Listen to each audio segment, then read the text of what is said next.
I had to find a gift for someone I couldn't stand. I'll admit something that might make me sound petty. There's this guy I can't stand, but I had to get him a gift.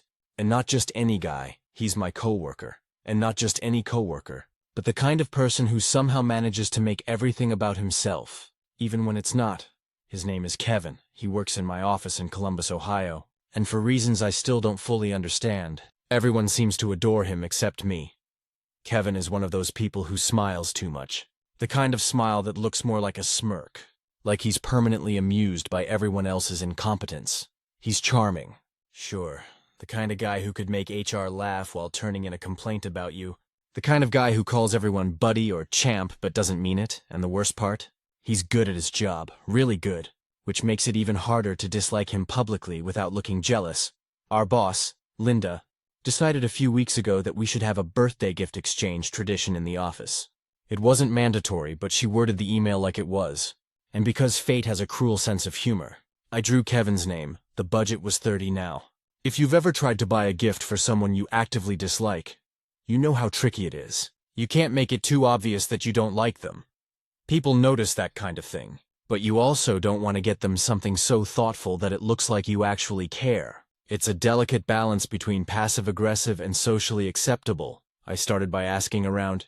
Hey, I said to Amanda, one of my coworkers, what do you think Kevin would want? She smiled and said, oh, Kevin's easy. He loves craft beer, golf, and his golden retriever. Baxter, of course he did. Because of course he's that kind of guy. The weekend golf, golden retriever, IPA enthusiast type. I could have gone the easy route and just bought him a six-pack of some overpriced beer, but that felt too nice. I wanted something that looked thoughtful but subtly off. Something that said, I put effort into this, but not the right kind. So I went on Amazon.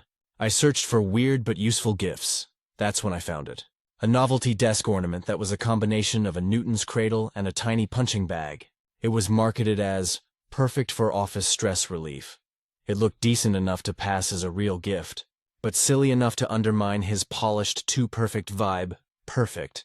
The gift arrived 2 days before the office party. I wrapped it neatly. Brown paper. Blue ribbon, simple but professional. When the day came, everyone gathered in the conference room. Linda had ordered sandwiches and cake. We went around giving gifts, and I tried to act casual, even though my heart was pounding for no good reason. When it was Kevin's turn, he grinned like a politician and said, all right, who drew my name? I raised my hand and smiled. That'd be me. He unwrapped it carefully, then laughed. Oh wow, this is great. It's like stress relief for multitaskers. He actually liked it. He set it up on his desk immediately, and within an hour, he'd already shown it to 3 people. Each time someone complimented it, he'd say, yeah, Alex got it for me, with this big grin. Suddenly, people were patting me on the back, saying, nice gift, man. So not only did I fail to subtly mock him, but I accidentally boosted his reputation and mine. Still, part of me thought maybe that was fine. Maybe I was overthinking it. It's just a gift. But then things took a turn. A week later, we were both in a meeting with a client, and Kevin pulled me aside afterward. Hey man, I wanted to say thanks again for that gift. Honestly, it's been a hit. And I know we've had some competitive moments, but I really respect your work. I blinked. Respect? From Kevin? Before I could respond, he added, we should grab a beer sometime. I'll bring some of my homebrew. I think you'd like it. I nodded, awkwardly agreeing, even though I had zero intention of following through. But that small moment, as strange as it was, stuck with me. After that day, things between us shifted, not in a dramatic way, but subtly. The tension I'd been carrying toward him softened a little. He still annoyed me, but now I saw him more as a guy doing his best to fit into this office like the rest of us. Maybe he wasn't actually smug. Maybe he was just confident. A few weeks later, I found out from Amanda that Kevin had been divorced a couple of years ago. Apparently, his wife had left him suddenly, and he'd thrown himself into work after that. I didn't know that part of his story. That hit me harder than I expected. I realized I'd built this entire narrative around him. The office golden boy, the smug jerk, without actually knowing who he was. Maybe I just projected my own insecurities onto him. One afternoon, I passed his desk. He was tapping the little Newton's cradle punching bag combo, smiling absently while talking on the phone. When he hung up, he said, man, this thing actually helps when I'm stressed. You've got a good eye for gifts, I laughed and said. Yeah, I guess I do, and in that moment, something in me let go. That quiet resentment that had been eating away at me for months. Now, whenever someone asks me for gift advice, especially for people they don't like, I always tell them the same thing. Get them something that looks thoughtful because sometimes, pretending to care accidentally turns into actually caring. It's funny how something as small as a $30 office gift taught me more about humility, perception, and quiet humanity than any workplace seminar ever could. It's been about 6 months since that awkward but accidentally wholesome office gift exchange, and I still think about it more than I probably should. The whole buy a present for someone you secretly can't stand thing turned into this bizarre lesson in empathy that I didn't see coming. After the gift incident, Kevin and I slowly started talking more. Nothing deep at first, just casual conversations during coffee breaks or random small talk about clients and projects. But the weird thing was, once I actually started listening to him, he stopped being this cartoonish version of the smug coworker I'd built up in my head. Turns out, Kevin's not a bad guy at all. He's just different from me. He's loud where I'm quiet, confident where I second-guess myself. The stuff that used to annoy me. The way he always takes the lead in meetings. How he never seems unsure. I realized a lot of that comes from habit, not arrogance, he told me once. After my divorce, I had to fake confidence until I believed it again. If I slowed down, I'd fall apart. That hit me, harder than I expected. Since then, he and I have ended up working together more often. Linda, our boss, noticed the improvement and started pairing us on projects. Saying we balance each other out, I still roll my eyes at that. But she's not wrong. I tend to handle the details. The writing, the research. Kevin does the pitching, the energy, the client-facing stuff. It actually works. We even grabbed that beer he mentioned months ago, one Friday after work. I found myself saying yes when he asked if I wanted to stop by his place. I didn't really have plans, and I figured, why not? He lived in a small house in Worthington. Nothing fancy, but it felt homey. Pictures of his dog, Baxter, everywhere, and a few family photos tucked on a shelf. He poured us each a glass of his homebrewed IPA, and we sat in his backyard as the sun set. He told me more about his marriage, how they'd met in college, how it fell apart after years of drifting apart. He said, I used to think if I kept everything light and fun, I'd never lose anything again. Turns out, that's not how life works. It was the first time I'd ever seen him without the usual grin. Just a quiet, tired honesty. Since that night, it's like the tension between us completely dissolved. I wouldn't say we're best friends or anything, but we've reached this point where I actually enjoy working with him. We get lunch together sometimes. We talk about music, sports, random stuff. The other day he even helped me move a couch into my apartment. 6 months ago, that would have sounded like a nightmare. And the desk toy, that silly little Newton's cradle with the punching bag, is still on his desk. Every time I pass by, I see him messing with it while he's on calls. Sometimes he'll joke, best gift I've ever gotten, and I'll laugh because it's still wild how something that started out as passive-aggressive ended up meaning something to both of us. There's also this new girl in our office, Rachel, who joined a few months back. She noticed the little desk toy one day and asked Kevin where he got it. He pointed to me and said, that guy right there?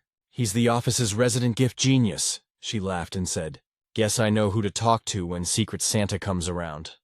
I don't know if it was a joke or flirting, but it was nice. Funny how all of this started because I couldn't stand someone and now it's just normal. The more I think about it, the more I realize how many people we write off based on shallow impressions. Kevin didn't change. I just stopped looking at him through the lens of my own insecurities. I had assumed he was condescending because I was intimidated. I thought he was fake because I didn't understand how someone could stay upbeat all the time. But the truth was, his energy wasn't about arrogance. It was about survival. Now, we joke about it sometimes. He'll say, you probably got stuck with my name and thought, damn it, why him? And I'll smirk and say, you have no idea, he laughs. Because I think he does have an idea. Last week, we had another one of those office parties. This time for Amanda's birthday. When we drew names for the next gift exchange, I half-jokingly said, watch me pull Kevin's name again. Everyone laughed. But inside, I thought, I wouldn't actually mind. If I did, I'd probably buy him something real this time. Not sarcastic, not ironic, maybe something for Baxter, or some fancy brewing gadget. Because the truth is, I like the guy now. Not because he changed, but because I finally took the time to understand him. It's crazy how something as small as a $30 gift can unravel years of judgment and turn an office rivalry into a weird kind of friendship. If I could go back, I'd still buy him that ridiculous desk toy. Not as a passive-aggressive jab this time, but as a genuine gift, because now, it represents something much bigger. The moment I stopped seeing Kevin as that guy I can't stand, and started seeing him as a person. Flawed, human, and maybe not so different from me after all. It's been almost a full year since the infamous gift for someone I can't stand debacle. And it's wild how much can change in 12 months. Not just at work, but in the way I see people, including myself. The office looks different now. New faces, new energy. Some people have left. Amanda transferred to another branch. Linda retired. She still sends us those long, typo-ridden holiday emails. And Kevin, well, Kevin's still here, still loud. Still the first one to crack a joke during a meeting or suggest happy hour when everyone's stressed out. But somewhere along the line, he stopped being that guy who annoys me and became one of my closest friends. We talk almost every day, not just about work, about life, relationships, plans, sometimes about nothing important at all. We've both changed since that first exchange, in small, quiet ways that only someone paying close attention would notice. A few months ago, he invited me to his house for a barbecue. There were maybe a dozen people there. His sister, a few old college friends, some folks from the office. I showed up with a six-pack of his favorite beer and a stupid novelty apron that said Grill Sergeant. He laughed so hard he nearly dropped the tongs. At one point that night, I wandered into his office, the same one where he takes calls and spends late nights doing reports. That Newton's cradle I bought him, still sitting there, still swinging gently. Still clicking rhythmically whenever someone bumps the desk. Only now there's a tiny brass plate beneath it that says, "To remind me that the best surprises come from the most unexpected places." He said his sister had the plate made after he told her the story. Apparently, it became this inside joke between them. How a sarcastic gift from a coworker turned into a symbol of second chances. Later that night, after everyone left and the backyard was quiet, we sat with a couple of beers. Watching the embers die down in the fire pit, he asked, "Do you ever think about how weird that gift thing was? Like, if we hadn't drawn each other's names, we probably still wouldn't talk." I nodded. "I've thought about that more times than I can count." He smiled, this kind of genuine, tired smile. The kind people only have when they've lived through some emotional stuff and made peace with it. "I'm glad you did, though. I needed someone who wasn't just going to tell me what I wanted to hear. You were kind of an ass at first, but a real one." I laughed so hard I nearly choked. "Thanks, man, I think." He grinned. "You know what I mean. You were honest. Everyone else just plays nice at work. You actually said what you thought, and weirdly, that helped me." It took me a while to understand what he meant, but I think I get it now. Kevin doesn't need people who flatter him. He needs people who see through him, not in a judgmental way, but in a way that says, "I get you, I see the cracks, and it's okay." The more we've talked, the more I've learned how hard he's worked to rebuild himself after his divorce. How lonely he was pretending to be the fun guy all the time. He told me once that for years he felt invisible unless he was performing, and I think that's why my bluntness, even when it came from irritation, struck something in him. And honestly, I've learned from him too. I've learned how to loosen up a little, how to stop taking myself so seriously, how to find humor in things I can't control. Somewhere in all the small talk and sarcastic banter, I found a kind of friendship that feels real. We've even started this running joke about making a podcast called The Accidental Friendship, where we just rant about life, work, and stupid stuff people do in offices. It'll probably never happen, but the idea makes us laugh every time. A few weeks ago, when Linda's replacement, our new boss Julia, organized another Secret Santa, everyone immediately started teasing us. "Watch out, you two. History might repeat itself." Kevin just grinned and said, "Hey, that's how I made my best friend." That word, friend, caught me off guard. It wasn't forced or said for show, it was real. I don't think either of us could have predicted this a year ago, back then. I was just trying to find a passable gift for someone I didn't like. I didn't care if it was meaningful or thoughtful. I just wanted to get it over with. But what I ended up giving was something more than an object, somehow. That stupid little gift became a bridge between two people who probably never would have crossed paths emotionally otherwise. It made me realize something uncomfortable. Most of the people we claim not to like aren't actually bad. They're just reflections of parts of ourselves we haven't made peace with yet. Kevin used to bother me because he was everything I wasn't. Confident, social, unbothered. But now I see that his confidence was learned, his social energy was armor, and his calmness came from weathering more storms than I ever knew. Sometimes, when the office gets quiet late in the day, I'll glance over at his desk and see that Newton's cradle swinging. It's hypnotic. 5 little metal balls tapping back and forth, transferring energy endlessly, like a reminder that every action, every choice, no matter how small, can ripple into something you never expected. The funny thing is, if I could go back to that first day, when I was bitterly scrolling through Amazon trying to find a passable gift for someone I couldn't stand, I wouldn't change a thing.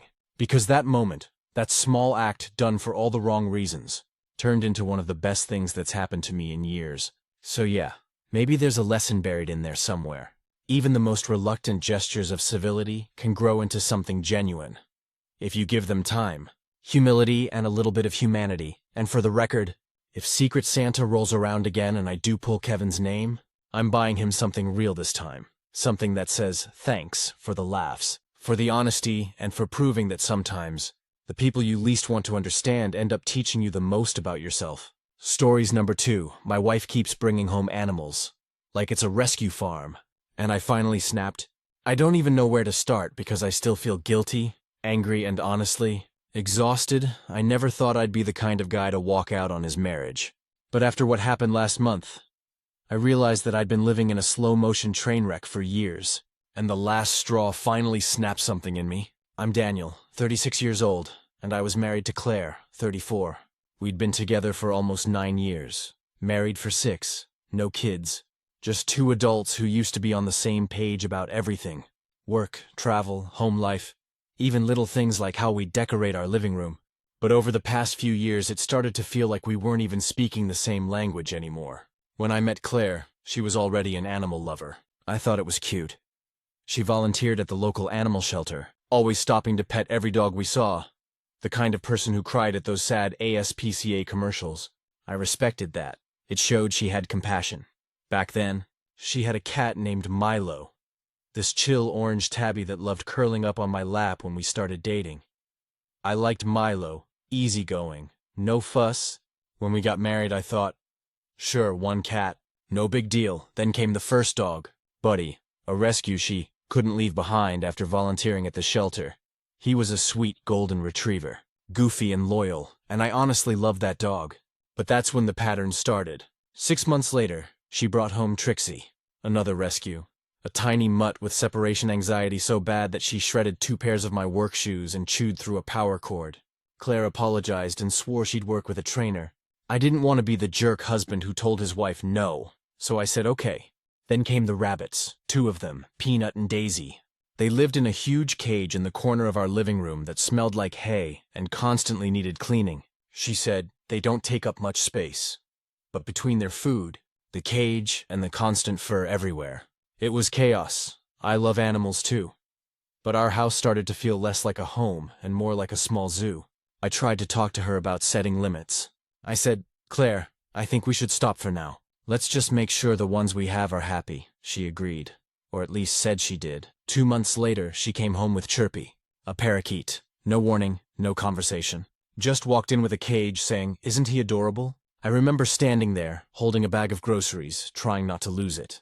I asked, why didn't you tell me? And she said, because you'd have said no. Like that was a perfectly reasonable excuse. That became her pattern. Ask forgiveness instead of permission. At one point, I counted 2 dogs, 3 cats because, yes, another cat named Luna appeared somewhere along the way. 2 rabbits, a parakeet, and an aquarium with 5 fish. That's 10 living creatures in a 3-bedroom house. I kept telling myself, it's temporary. She'll calm down, except she didn't. She said rescuing animals made her feel needed. She'd get so emotional, saying, if I don't help them, who will? And how could I argue with that without sounding heartless? But our marriage was drowning under it. Between vet bills, food, and cleaning supplies, we were spending hundreds every month just keeping up. I couldn't have friends over without apologizing for the smell. Every corner had fur, feathers, or droppings somewhere. Then came the final straw. I came home from work one Friday. I work long hours as an HVAC tech, so I'm usually beat. And I walked in to hear scratching noises coming from the spare bedroom. I thought maybe the dogs had gotten in there. But when I opened the door, there it was, a goat, an actual goat, standing on a pile of towels looking at me like, "Hey man, what's up?" I thought my brain broke. I yelled, "What the hell is this?" And Claire came running in saying, "Isn't she cute?" Well, her name's Clover. She was going to be slaughtered at a farm auction. I had to save her. I just stared at her. "Claire, we live in the suburbs. You can't just bring home a goat," she said. "I'm keeping her in the yard. She's basically like a big dog, except big dogs don't eat through fences and bleed all night." The neighbors complained within 2 days. The HOA sent us a violation notice. I told her she needed to find Clover a home, but she refused. She said I didn't understand her passion. That weekend, I couldn't take it anymore. The smell, the noise, the total disregard for our life together. It was like I didn't exist in my own house. We had a massive fight. I told her I felt like I was living in a barn, that she'd completely stopped caring about us. She shouted that I was selfish and didn't have a heart. I said, "Having a heart doesn't mean turning our home into a circus." She broke down crying and screamed, "They're my family," and something in me just snapped. I said, "Then you can live with your family," grabbed a duffel bag, and left. I stayed at my buddy Travis's place for a few nights. He and his wife Hannah were kind enough to let me crash on their couch.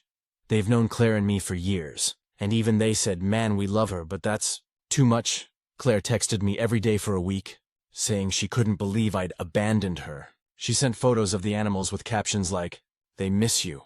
It tore me apart because I did love them, especially Buddy and Milo. But I couldn't go back to living like that. Eventually, I called her and said we needed to separate for a while. I told her I wasn't trying to punish her. I just needed to breathe again. She said, "So you're choosing comfort over compassion?" I said, "I'm choosing sanity." Since then, we've barely spoken except about logistics, bills, mortgage, etc. She still has all the animals. I heard through mutual friends that she tried to rehome Clover, but it didn't work out. So she's keeping her, for now. I've been staying in a small apartment on the other side of town. It's quiet, clean, peaceful, almost unnervingly so after all that chaos. Sometimes I catch myself listening for barking or chirping, but all I hear is silence, and it's both sad and freeing. I miss the woman I married. The one who loved animals but also loved me. But somewhere along the way, her compassion turned into an obsession. And I don't think I could have fixed it without losing myself completely. Maybe that makes me cold. Maybe it makes me human. All I know is, love shouldn't feel like drowning in good intentions. Update: it's been about 4 months since I packed a bag and walked out of that house. 4 months since I last saw the goat in my yard, or the constant trail of fur, or the never-ending sound of something barking, chirping, meowing, or bleeding. And I'll be honest, I felt everything in that time. Relief, guilt, anger, grief, sometimes all in the same day. When I left, I thought I'd feel free, and I did. For the first few weeks, my apartment was quiet, clean and still, no hay smell, no chewed-up shoes, no litter boxes in every corner. But quiet can start to sound like loneliness if you listen long enough. I missed the small things. The way Buddy would jump into my lap, the purr of Milo in the mornings, even the way Claire used to hum when she cleaned the rabbit cage. It wasn't that I wanted the chaos back, but it's strange when something that used to define your everyday life just stops existing. At first, Claire didn't contact me much. After I said I needed space, she went quiet for almost 3 weeks. Then out of nowhere, she texted me a photo of Buddy lying in the yard. His tail wagging, she wrote, "He keeps looking at the gate. I think he's waiting for you." I stared at that picture for an hour. I didn't reply. A few days later, Hannah called me. She said Claire had stopped by their house crying. She'd tried to rehome some of the animals. The rabbits went to a family with kids. The bird went back to the shelter. But she still had the cats. The dogs and Clover, Hannah said. "She's trying, Dan. I think she really misses you." That same night, I finally texted Claire back. I said, "I miss Buddy too." That opened the door just a crack. We started texting every few days. Small talk at first. Updates about the animals. How work was going, stuff like that. Eventually, it shifted to heavier things. She said she'd started therapy. That hit me hard. She admitted she'd realized how out of control everything had gotten. Not just with the animals, but with how she handled emotions. She told me her therapist, Dr. Elaine Parker, had pointed out something that made a lot of sense. Rescuing animals had become her coping mechanism for anxiety and guilt. Every time she felt lost or unhappy, She filled the void with another rescue. It made me feel useful, she said. But I stopped realizing how much it was hurting you, I cried after reading that. I think it was the first time in a year that I felt like she saw me again. 2 weeks later, she asked if I'd like to come by for dinner. Just to talk, I said. Yes, even though I was nervous as hell. When I pulled up to the house, it was almost unrecognizable. The porch was clean, the yard trimmed, and the fence, the one Clover had broken last year, was repaired. Inside, I noticed right away. It didn't smell like a barn anymore. There were still signs of animals. The dog beds, the cat tree. But it was tidy, manageable. Buddy and Luna ran up to me the second I stepped through the door. Buddy barked like he was scolding me for leaving. I sat on the floor, and he licked my face until I laughed. Claire stood there watching, holding her hands together like she wasn't sure if she was allowed to move. She looked different, not drastically, just calmer, tired, but clear-eyed. Dinner was simple. Pasta, salad, wine. We talked for hours about us, about everything that went wrong, about how we both stopped communicating long before the animals became the problem. She apologized more times than I can count. She said, "I thought I was saving things, but really I was avoiding things," I told her. I thought leaving would fix everything, but it just made me realize I still cared. We sat there in silence for a long time after that. Then she told me Clover was gone. Not dead, just rehomed to a small rescue farm outside the city. She said she visits sometimes, but she realized goats didn't belong in our backyard. That made me laugh for the first time in a long while. We didn't get back together that night. It wasn't some grand reconciliation, but it was the first time we talked without anger or guilt choking the air between us. Since then, we've kept seeing each other every couple of weeks. I stay over sometimes, but I still live in my apartment. I told her I need to make sure we rebuild the right way, not just slide back into old patterns. She agreed. Claire's been doing well in therapy. She says Dr. Parker is helping her focus on moderation, on learning to feel fulfilled without overcompensating. She's even started volunteering again, but now she's helping people find homes for their rescues instead of taking them all in herself. It's funny, now that she's doing better. I can see how much I was enabling her before. I didn't want to upset her, so I kept quiet until I exploded. I thought that was kindness, but it was just cowardice. One night last week, she invited me over again, and after dinner, we sat out on the porch. Buddy lay across both our feet. The sky was orange and purple with sunset, and the cicadas were going crazy. She leaned her head on my shoulder and said, "Do you think we'll be okay?" I told her, "I think we're learning how to be." She smiled and said, "That's enough for now." And weirdly it was, we haven't decided whether we'll move back in together or not. It's still fragile, like we're both walking barefoot over old glass. But I think for the first time in years, we're walking together. When I left, I thought I was done. I thought I was closing a door forever. But now I see it was just hitting pause on something that needed to break before it could bend. I don't know what the future holds. Maybe we'll make it. Maybe we won't. But at least now, I know we're both trying. Not out of guilt, not out of habit, but because underneath everything, we still care. And sometimes, that's enough to start again. Final update. It's been almost a full year since I walked out of the house that used to be my home, and about 8 months since that dinner where Claire and I finally sat across from each other without fighting. I didn't plan on posting another update. I thought the last one tied things up well enough. But a few people who read my earlier story kept asking what happened. So here it is. Life looks very different now. And for once, I mean that in the best way possible. Claire and I didn't rush back into living together after the last update. We stayed separate for nearly 6 months. Even though we saw each other often, that space, honestly, saved us. It gave both of us a chance to grow individually instead of falling back into our old rhythm. Her overcompensating and me quietly resenting things. During that time, she finished her therapy program with Dr. Parker and kept seeing her once a month for maintenance. I started therapy too. My therapist, James Norton, helped me unpack how my silence in the relationship wasn't as noble as I thought. I used to pride myself on being easygoing, but what I really was conflict avoidant. I let things fester, and when I finally blew up, it was too late. Around month 7, Claire asked if I wanted to go to a small animal sanctuary she'd started volunteering at. I almost said no. Part of me still associated anything animal-related with the worst parts of our marriage, but I went. It was different. Peaceful, actually. It wasn't her backyard full of chaos. It was an organized, well-maintained sanctuary run by volunteers who clearly loved what they did. There was even a section for kids to feed the goats, and yes, one of them was Clover. I recognized that ridiculous tuft of fur immediately. Seeing Claire there, calm, happy, in control, it hit me. She'd really changed. Afterward, she asked if I wanted to grab lunch. We ended up at this small diner outside of town. While we were eating, she said something that stuck with me. I used to think love meant rescuing something broken, but now I think love means letting it grow on its own. That was the moment I knew we'd both grown up. A few weeks later, I asked her if she wanted to try again. Officially. No moving in right away, no grand promises. Just trying. She said yes, we took it slow, weekend visits, then longer stays, eventually after about 10 months apart. I moved back in, but this time it wasn't the same house. We sold the old one and bought a small ranch-style home about half an hour outside the city. And before you ask, no, it's not full of animals. We have 2 dogs, Buddy and Luna. There was no separating them, and 1 cat, Hazel, who Claire adopted from the local shelter with my full blessing. That's it. The house smells like coffee and laundry detergent.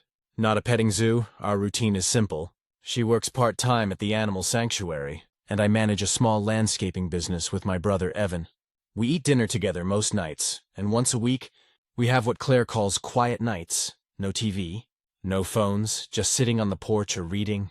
It sounds almost boring, but to me it feels like peace. We still have our rough days. Old habits don't vanish completely. She still gets impulsive sometimes. A few weeks ago, she texted me a picture of a baby goat and said, "Isn't he adorable?" I replied, "Yes, at the sanctuary." She sent back a laughing emoji and said, Okay, I had to try. We both laughed about it. That's progress. We've also been in couples counseling for the past few months. Not because we're in crisis, but because we want to learn how to communicate better. Dr. Parker actually recommended it, and I'm glad she did. It's been weirdly healing to look at our old arguments and realize how much of them came from fear. Her fear of losing control, my fear of confrontation. One of the biggest milestones came last month when we hosted a small cookout. It was the first time we'd had people over in years. Hannah came with her husband and their kids. Evan brought his girlfriend, and even Dr. Parker stopped by for a bit apparently. She's become more of a friend to Claire now. At one point, Buddy lay across everyone's feet. Hazel was curled up on the couch, and Claire came out of the kitchen with a tray of lemonade. She caught my eye, smiled, and mouthed, "We did it, and we really did." I think what I've learned most from all of this is that sometimes love isn't about forgiving. It's about understanding. We were never really fighting about animals. We were fighting about what they represented. For her, it was safety. For me, it was control. It took nearly losing each other to see that now. We talk about everything. From finances to future plans to what we want our next 10 years to look like. And every time we disagree, I remind myself that silence fixes nothing. Sometimes late at night we'll sit outside and talk about the goat era, as we jokingly call it. She'll say, "Remember when you found Clover in the kitchen?" And I'll groan and say, "How could I forget?" Then she'll lean her head on my shoulder, and we'll both start laughing. It's strange how something that once felt like the end of the world can turn into a story you tell with a smile. If there's one takeaway from this whole journey, it's this. Peace doesn't come from avoiding chaos. It comes from learning how to live through it, and learning when to stop inviting it in. I don't know what the future holds, but I do know this. We're both better people now, and somehow, after everything, we've found our way back to each other, so yeah. This might not be the dramatic ending people expect, but it's real. We didn't end up perfect. We ended up peaceful, and for me, that's more than enough. Stories number 3. I think I might be dating my gym bro on accident, so I 26M think I may have accidentally stumbled into a relationship with my gym bro, and I'm not sure how it happened, or even if it really did happen. But everyone around me seems to think it did. It started back in February, when I joined a new gym after moving to Portland for work. I didn't know anyone here, and I figured joining a gym would at least give me some routine. The place was small, more of a neighborhood gym than a flashy chain, and that's where I met Tyler. Tyler was the kind of guy you notice. Tall, broad shoulders, always in cut-off shirts, constantly talking to everyone. He had that social confidence I've never had. On my first day, I was struggling to figure out the cable machine, and he came over, grinning, and said, "You're about to launch that handle into orbit, man. Need a hand?" We got to talking, and before I knew it, he was showing me the right form and giving me a full-on mini training session. By the end of that hour, I knew his PRs, his pre-workout recipe, and his life story in broad strokes. Grew up in Texas. Moved here for a tech job. Hated the rain but loved the beer. From then on, we started seeing each other at the gym almost every day. It wasn't planned at first, but somehow our schedules synced.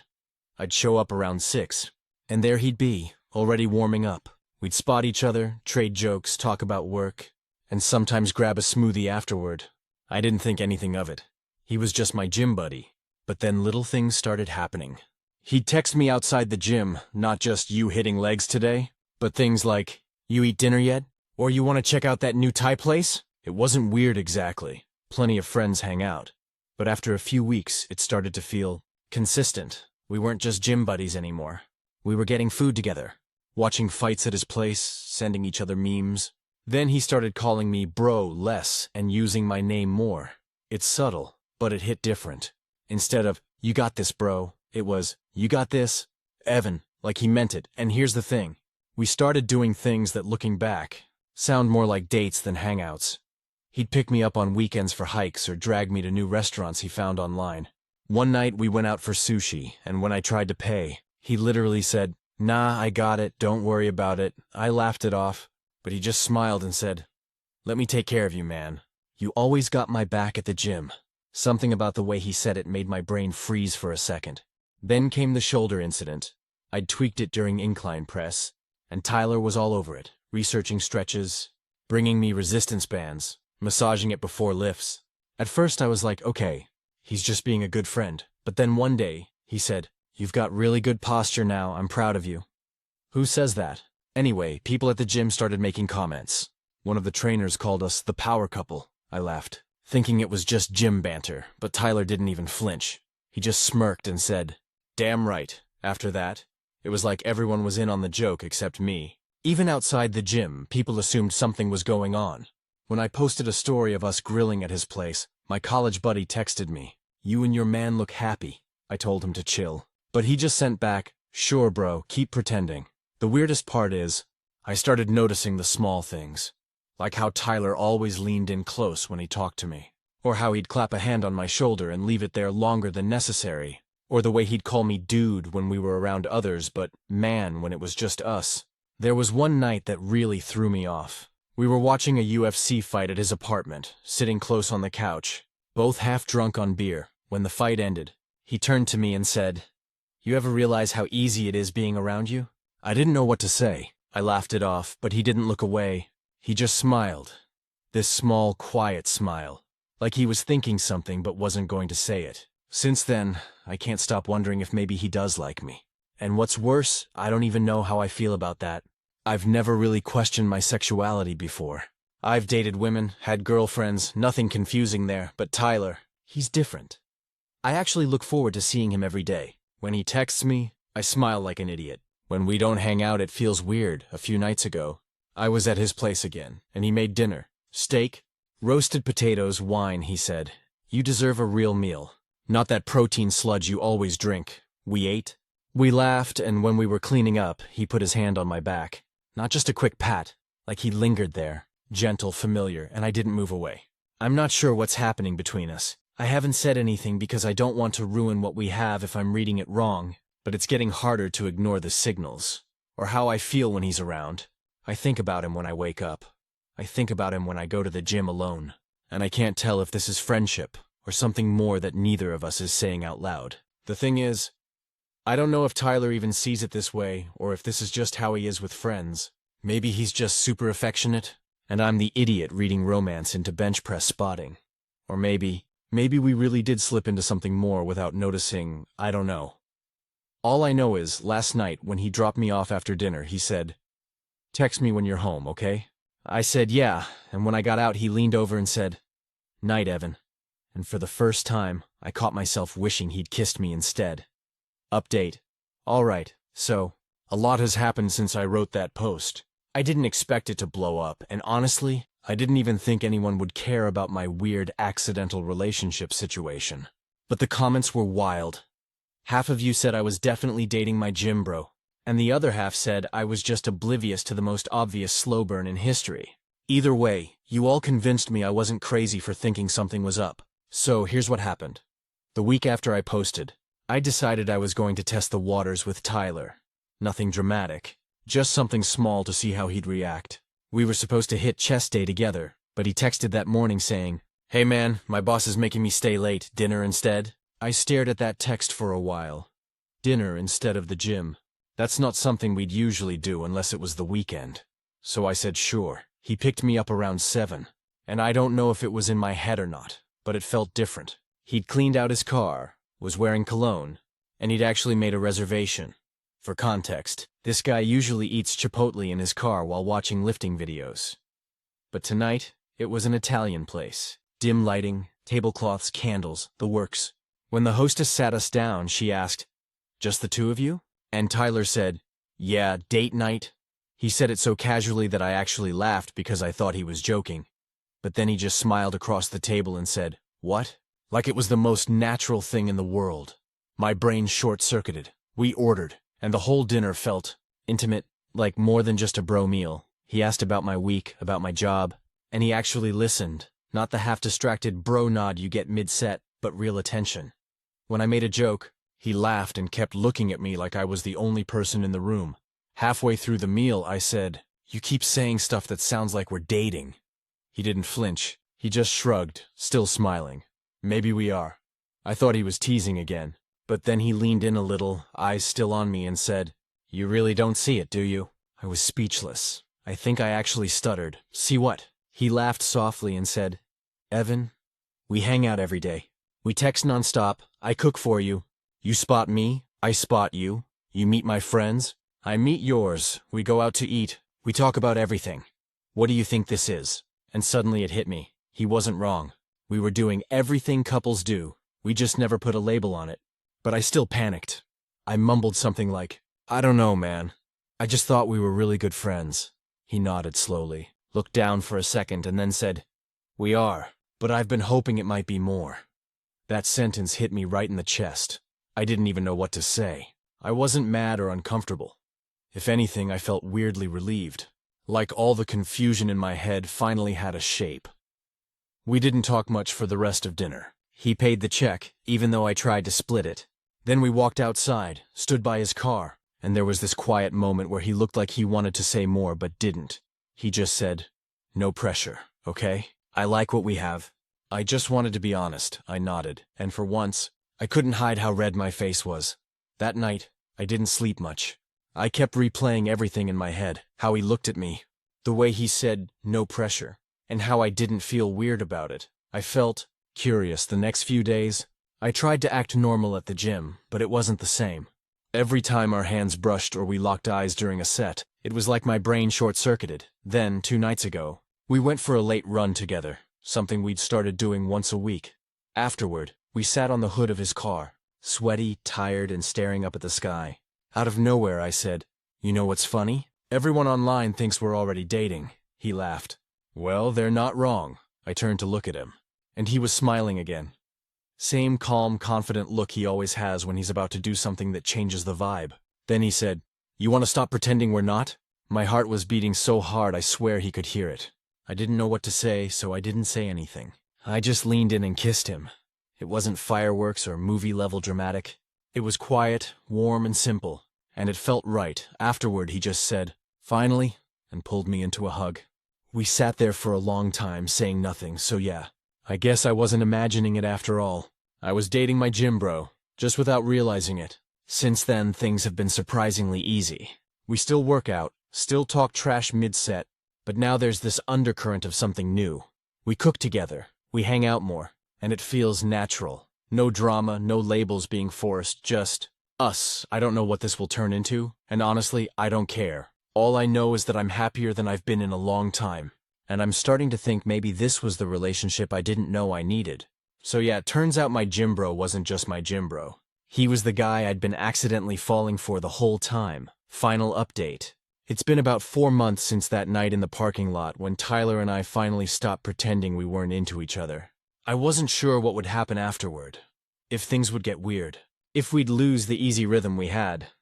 But honestly, everything has just fallen into place.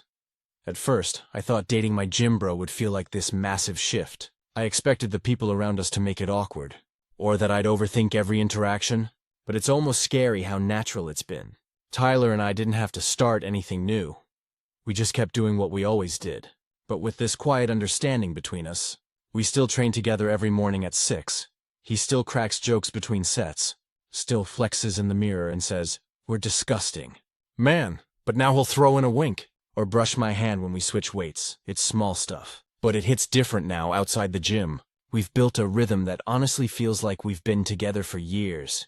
We cook dinner at my place on weekdays. He's teaching me how to make real food instead of living off meal prep chicken and protein shakes. On weekends we go hiking, or we'll stay in and binge watch random shows while he steals my hoodies. And yeah, everyone at the gym knows now. It happened kind of by accident one morning.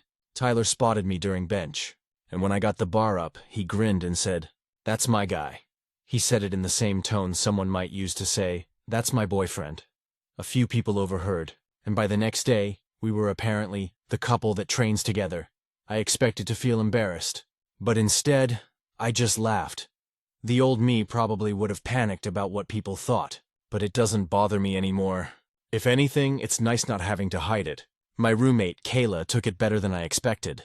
When I first told her, she just smiled and said, "So, the accidental relationship turned into a real one, huh?" Then she added, "You look happier than I've ever seen you. Keep 'em. I think that's the biggest change. I really am happier. I didn't even realize how lonely I'd been until I had someone who actually gets me." Tyler doesn't just fill the silence. He makes it comfortable. He's the kind of person who remembers small things. How I like my coffee, when my deadlines are, when I need to vent. He's steady. It's funny, because when this all started, I was so caught up in trying to define it. Was he flirting? Was I imagining it? Was this a thing or just friendship? But now that we've been together for a while, I realize it doesn't really matter how it started. What matters is how it feels, and it feels right. A few weeks ago, we took a short trip to the coast. It was one of those classic Oregon weekends. Cold, windy, fog everywhere. We walked along the beach, bundled up in hoodies, and he slipped his hand into mine like it was the most natural thing in the world. No hesitation, no self-consciousness, just comfort. We ended up sitting in the sand for hours, talking about everything. Our families, the past. How weird it is that something so casual turned into something real. Tyler said, "You know, I never planned on falling for my lifting partner, but I'm not mad about it." That line's been stuck in my head ever since. I've been doing a lot of thinking lately about how people fall into relationships. Sometimes it's a swipe on an app. Sometimes it's a slow burn that sneaks up on you between sets of deadlifts and protein shakes. What I've learned is that the how doesn't really matter. It's the who that does. Tyler still drives me insane sometimes. He leaves his shaker bottles everywhere. He insists on watching horror movies even though I hate them. He talks to strangers like he's known them for years. And I'll stand there awkwardly, holding his gym bag. But he's also the guy who brings me coffee before work, who sits next to me while I study, who makes sure I stretch after leg day because he knows I'll forget. And yeah, we argue sometimes, mostly about who gets to shower first or whose playlist we're using. But even when we fight, there's never that sense of dread. We both know we're good. The funniest part is, I can't even pinpoint when accidentally dating turned into actually being in love. It just happened. Somewhere between the laughter, the late-night food runs, and the constant teasing, it stopped being a joke and started being the real thing. The other day, I told him about my old Reddit post. He thought it was hilarious. He kept teasing me about calling him my gym bro and said, "You really wrote a whole post before figuring out you liked me?" I told him yeah, because apparently I'm an idiot. He just grinned, kissed my forehead, and said, "Guess you're my idiot now." So, yeah, that's where we are. I accidentally dated my gym bro. And now I'm in a relationship that feels more genuine than anything I've ever had. It's messy, unplanned, and a little funny when I think about how oblivious I was. But it's also one of the best things that's ever happened to me. If I've learned anything from all this, it's that sometimes life sneaks up on you in the weirdest ways. You go to the gym to work on yourself, and somehow end up finding the person who makes you feel like the best version of yourself. Instead, I didn't plan on falling for my gym bro. But I'm really glad I did. Stories number 4. Telling the CEO to carry out his threats. I've been working at this company for almost 8 years now. I started as a project coordinator, climbed my way up to senior operations manager, and I've always been the kind of employee who takes pride in the work. I'm not flashy, I'm not a suck-up, but I get things done, my team trusts me, and I've earned every bit of my position, or at least I thought I had, until last month. When our new CEO decided to make an example out of me. Our old CEO, Richard, retired earlier this year. He was one of those old-school leaders who believed in loyalty and fairness. You worked hard, you were treated well. Then came the new guy, Lucas, a corporate hotshot from Chicago with an MBA and a reputation for disrupting workplace culture. The board loved him because he promised to cut costs and modernize the operation. From day one, the energy shifted. He had this presence, cold, sharp, always calculating, the kind of guy who smiled like he was already 3 steps ahead of you. The first company-wide meeting he held, he used words like streamline, eliminate redundancies, and enhance accountability. Everyone knew what that meant. Layoffs, restructures, and micromanagement. At first, I kept my head down. My department was one of the few still performing above targets, so I figured we were safe. But Lucas started inserting himself into everything. Every project, every meeting, even decisions that had nothing to do with him. He loved hearing himself talk, loved challenging assumptions. It didn't take long before morale started to tank. One afternoon, about 3 months in, he called me into a meeting with HR and the VP of Finance. My stomach dropped the second I saw the setup. He greeted me like it was a friendly chat, but the tone was surgical. "Ethan," he said, folding his hands on the table. "I've been reviewing your department's expenditures, and I have some concerns. You've authorized overtime pay for 3 consecutive months. That's not sustainable." I took a deep breath. "We've been covering 2 major contracts that were supposed to be split between teams. But staffing cuts." He interrupted me with that condescending smile. "I'm aware, but your job is to adapt, not complain." I kept my voice steady. "I'm not complaining. I'm explaining why the numbers look the way they do. Cutting overtime now would delay deliverables and cost the company more in penalties." He leaned back in his chair, clearly annoyed that I wasn't bowing down. "Then maybe we should replace the problem instead of excusing it." The air went still. HR shifted uncomfortably. He was baiting me. Seeing how far I'd push back, I looked him dead in the eye and said, "If you think replacing me will fix this, go ahead. Carry out your threat." You could have heard a pin drop. He blinked, tilted his head, and smiled again. But this time it looked forced. "Is that a challenge, Ethan?" "No," I said calmly. "That's me doing what you asked. Being accountable." The meeting ended with a tense silence. HR tried to diffuse the tension, but Lucas didn't say another word to me. I walked out expecting that was the end of my job, but here's the thing. He didn't fire me. He didn't say anything for almost 2 weeks. Instead, I noticed him watching me during meetings, hovering just enough to make everyone uncomfortable. He started copying me on random emails, nitpicking decisions, questioning every move. My team could feel it too. We'd joke about being on the CEO's radar, but beneath that humor was exhaustion. Then, something strange happened. One of the major clients, a construction firm we'd been managing logistics for, requested a face-to-face meeting. The CEO insisted on attending. During the meeting, the client praised how efficiently my team handled their account, how communication was smooth even during the restructure. Lucas tried to take credit for some of the improvements, and I watched the client politely correct him, giving credit back to my team. That was the first time I saw Lucas crack. He forced a laugh, but his jaw tightened. I knew I'd just painted a target on my back. A few days later, I was called into another meeting. Lucas, HR, and this time the company lawyer. He opened by saying my attitude was undermining his leadership, that I'd created a toxic atmosphere by encouraging dissent. I didn't even let him finish before saying, "If I've violated policy, put it in writing, otherwise, this sounds like intimidation." The lawyer cleared his throat. Clearly not wanting to be there, Lucas looked furious but restrained himself. "You're dangerously close to insubordination, Ethan." "Then fire me," I said again. "Carry out your threats." He stared at me for a long moment before dismissing me from the room. I walked back to my office fully convinced I was done. But again, nothing happened. No termination notice, no HR follow-up, just silence. Over the next few weeks, I doubled down on my work. Every report was spotless. Every decision was documented. Every email was CC'd to HR. My team rallied behind me. They saw what was happening and refused to let him break us. Then, one morning, everything flipped. A board member, Karen, who had been with the company since before my time, called me into her office. She asked me straight out, "What's going on with Lucas?" I've heard from multiple managers that morale's at an all-time low. I hesitated at first. Didn't want to sound like I was bad-mouthing him, but she pressed, so I told her the truth.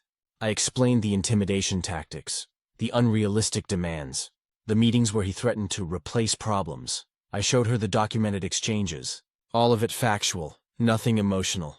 She listened quietly, thanked me, and told me to keep doing what I was doing. A week later, Lucas was called into a closed-door board meeting. By the end of the day, the rumor had spread. He'd been placed on administrative review. He didn't come back the next morning. When the announcement went out that Lucas was resigning to pursue other opportunities, the entire floor broke into quiet, relieved laughter. HR avoided eye contact, and the VP of Finance, the same guy who'd sat in those meetings, stopped by my office and said, "You've got more guts than most people in this building." Since then, things have slowly gone back to normal. Karen took interim leadership while the board searches for a new CEO. She's fair, transparent, and actually listens. My department's performance hasn't just recovered. It's better than ever. Sometimes people ask me if I was scared to push back like that. I was, every time. But I'd reached a point where letting someone walk over me felt worse than losing my job. And honestly, calling his bluff was the best decision I ever made. He thought I'd crumble under pressure, but he forgot something important. Threats only work when you let them. It's been almost 6 months since Lucas, our old CEO, resigned. And it still feels surreal walking into an office that doesn't hum with quiet fear. The air feels lighter, the laughter sounds genuine again, and people actually eat lunch in the break room without whispering. You can tell when a workplace has been detoxed from toxicity. It doesn't happen overnight, but you can feel the difference in your chest. For a while, even after Lucas left, I kept waiting for the other shoe to drop. Part of me didn't believe it was really over. I'd show up early, half expecting an HR email waiting in my inbox or a cold meeting invite with my name on it. But instead, what I got was recognition. A week after his resignation, Karen, the board member who had quietly backed me, called me into her office again. This time she smiled, which instantly disarmed me. "You were right," she said simply. "And you handled yourself with integrity." I didn't know what to say. I just told her I did what I thought was necessary. She nodded and added, "That's exactly why we need more people like you in leadership." I walked out of that meeting with my heart pounding, but not out of fear, out of disbelief. For years, I'd been the dependable middle guy, the one who got things done quietly while others took credit. Suddenly, people were noticing. 2 months later, they officially promoted me to Director of Operations. It wasn't just a title bump. It came with a raise, a bigger office, and a seat at the weekly executive meeting. But what really hit me was the respect that came with it. My peers, my team, even people from other departments started stopping by to thank me. Not for being a hero or anything dramatic, but for standing up when everyone else couldn't. I think people underestimate how fear infects a workplace. When one person in power uses intimidation as a management tool, it doesn't just make people unhappy. It kills creativity, destroys trust, and suffocates communication. It turns smart, passionate employees into cautious, burned-out survivors, and the scariest part? It happens so gradually that by the time you notice it, you've already learned to tolerate it. So I made it a point to be transparent from the start. I started holding monthly open-door sessions. No agenda, no notes, just coffee and conversation. I told everyone, if you think something's broken, tell me before it festers. The first few sessions were awkward. People were used to keeping quiet, but slowly they opened up. They started sharing ideas again. One junior analyst pitched a new tracking system that ended up saving us thousands in unnecessary delays. Another suggested a rotating mentorship program. It's wild how quickly people come alive when they realize they won't be punished for speaking. One of the best parts of the job now is watching others grow. Remember Jenna, my senior coordinator who used to practically shake when Lucas walked by her desk? She's now managing a team of her own, she told me. I never realized how much we were surviving instead of thriving. That hit me hard, because she was right. Under Lucas, we weren't working. We were enduring, of course. Not everyone was happy with how things played out. There were whispers that I'd thrown the CEO under the bus, especially among upper management types who had cozied up to him. But those voices faded over time. When the quarterly performance reports came out and showed record productivity and retention, it shut down any lingering doubt about whether Lucas's departure was the right move. But the wildest twist came a few weeks ago. I got a LinkedIn message from Lucas himself. No joke. I stared at the notification for a good minute before opening it. It was short, 2 sentences. I heard you've done well. I hope you learned something about leadership from the experience. I must have read it 5 times, trying to figure out if it was sarcasm or sincerity. Maybe both, but instead of replying, I just archived it, because I did learn something about leadership. Just not in the way he intended. I learned that real leaders don't lead by fear. They lead by listening, by trusting, by creating an environment where people feel safe to challenge ideas, not people. A few days after that, I found out he'd taken another CEO role at a smaller firm in Texas. I can only hope he's learned something too. The biggest personal change, though, has been in how I see myself. For years, I thought staying quiet was the same thing as being professional. That keeping your head down was how you survived in corporate America. But I've realized silence can be its own form of complicity. When you let people like Lucas push you around without pushing back, you're telling them it's okay to treat others that way. Standing up to him didn't just save my job. It reminded me who I am outside of it.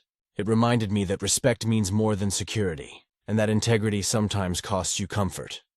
A few weeks ago, I was the keynote speaker at our regional leadership summit. Me, the guy who once nearly got fired for telling the CEO to carry out his threat. I stood in front of a few hundred managers and told the story, not naming names, but describing the moment I realized courage isn't about not being afraid. It's about being scared and doing the right thing anyway. When I finished, the room was dead quiet for a few seconds. Then people started clapping. Later, one attendee came up to me and said, "You made me realize I've been letting fear run my department for years." That alone made everything worth it. Now, when I walk into my office and see the sunlight hitting the glass walls, the same walls that once felt like a prison, I smile. Because I know I earned this. I didn't win by playing politics or by being ruthless. I won by refusing to bend when it mattered. If Lucas taught me anything, it's this. People in power forget that leadership isn't about control. It's about influence. And influence built on fear crumbles fast, but influence built on trust, that lasts. I used to think telling him to carry out his threat was reckless. Now, I think it was the truest, most necessary thing I've ever said. It wasn't defiance, it was freedom, and I'll never apologize for that. It's been almost 2 years since that entire ordeal with Lucas, the CEO who tried to intimidate me. And life has a funny way of coming full circle. What once felt like the end of my career ended up being the moment everything began to shift for the better. The company has evolved since then. We've gone through a few transitions, a couple of new board members, and even a merger with a mid-sized logistics firm out of Denver. But through it all, one thing stayed consistent. The culture we built in the aftermath of Lucas's reign has held strong. People talk openly now. There's mutual respect between departments. Even during stressful quarters, there's a sense that we're all in this together. I think back often to that moment when I told him, "Carry out your threat." It used to replay in my head like a scene from a bad dream.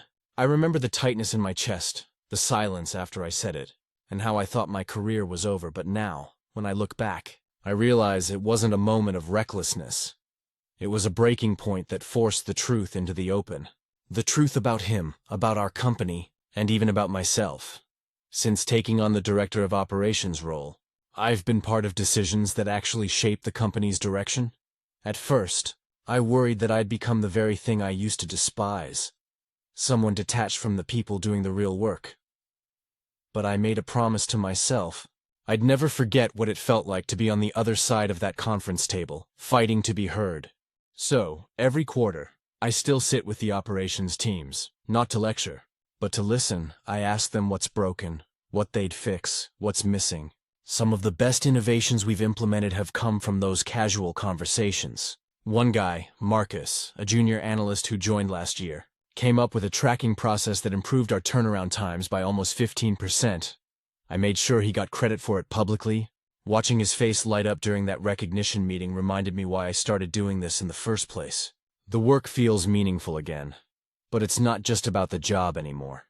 It's about the people. A few months ago, Jenna, who's now leading her own department, invited me to a small celebration after her team hit a major milestone. During her little speech, she said something that stuck with me. When Ethan stood up for himself back then, she said, he didn't just save his job. He reminded all of us that it's okay to expect respect.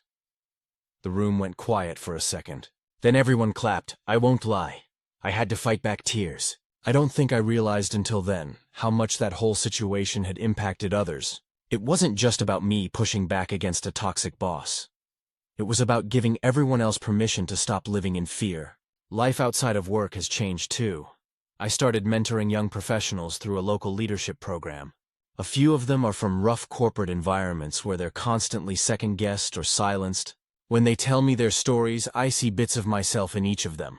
The hesitation, the careful tone, the fear of rocking the boat. I tell them what I wish someone had told me years ago. You can't control how people in power treat you, but you can control how much of yourself you give away to keep their approval.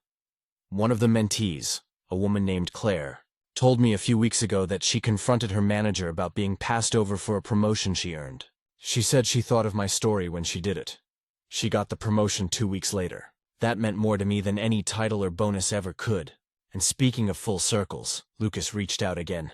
Not on LinkedIn this time. He actually emailed my company address. I saw his name pop up in my inbox one Monday morning and my stomach dropped for half a second. The subject line read simply, an overdue note. He wrote that he'd been consulting for a few firms since leaving, and that, in hindsight, he'd realized how destructive his leadership style had been. He said he'd spent most of his career thinking strength meant control, and that carrying out threats made him feel powerful. Until the day someone finally called his bluff. He ended the email with this line, I'm not asking for forgiveness, but I wanted you to know. That moment forced me to change. And I'm better for it. I didn't know how to feel reading it. Anger? Closure? Maybe both. I never replied. I didn't need to. The fact that he even sent it was enough. Sometimes people change because they want to. Sometimes they change because someone forces them to see who they really are. I guess I was the mirror he didn't expect to face. Last week, I stood in the new operations center we opened. A project I'd dreamed about since my early days at the company. State-of-the-art systems, a training lab, and a wall covered in team photos from every department. As I looked around, I saw people smiling, joking, and working with purpose. No tension, no fear, no walking on eggshells. I realized something then. Courage isn't just about standing up once. It's about continuing to live by that choice long after the moment has passed. Telling the CEO to carry out his threat wasn't just about defiance. It was about choosing self-respect over submission. And because of that one moment, everything changed. Not just for me, but for the people around me. If I've learned anything through all of this, it's that integrity doesn't come from a job title. It comes from those small, terrifying moments where you decide to do what's right, even when it might cost you everything. And sometimes, if you're lucky, that moment doesn't end your story. It rewrites it entirely. When I lock up my office at night and see my reflection in the glass doors, I don't see the nervous guy who once sat across from a smug CEO waiting to be fired. I see someone who learned that real leadership doesn't come from power. It comes from the courage to stand up for yourself, and the grace to lift others when they do the same. That's a lesson no title, no paycheck, and no CEO could ever take away. Stories number 5. My husband thinks I'm overreacting about what our daughter wears to gymnastics. I, 32F, have been married to my husband, 34M, for 6 years. We have a 5-year-old daughter, Lily, who started taking gymnastics about 2 months ago. She's this bright, energetic, fearless little thing who spends half the day doing somersaults on the carpet and trying to cartwheel across the backyard. I love that about her. She's confident, bold, full of joy. But lately, there's been one issue that started to bother me. What she wears to practice. When we signed her up, the instructor told us the dress code was flexible. Most kids wear leotards or form-fitting athletic outfits. But they're allowed to wear shorts or leggings on top. Simple enough.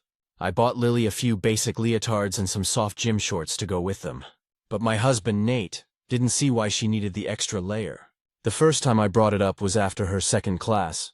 She came home in her new pink leotard. No shorts, no leggings. And when she bent down to untie her sneakers, I could see how much of her bottom half was just out there. It wasn't inappropriate on her end. Obviously, she's 5, but I still felt uncomfortable.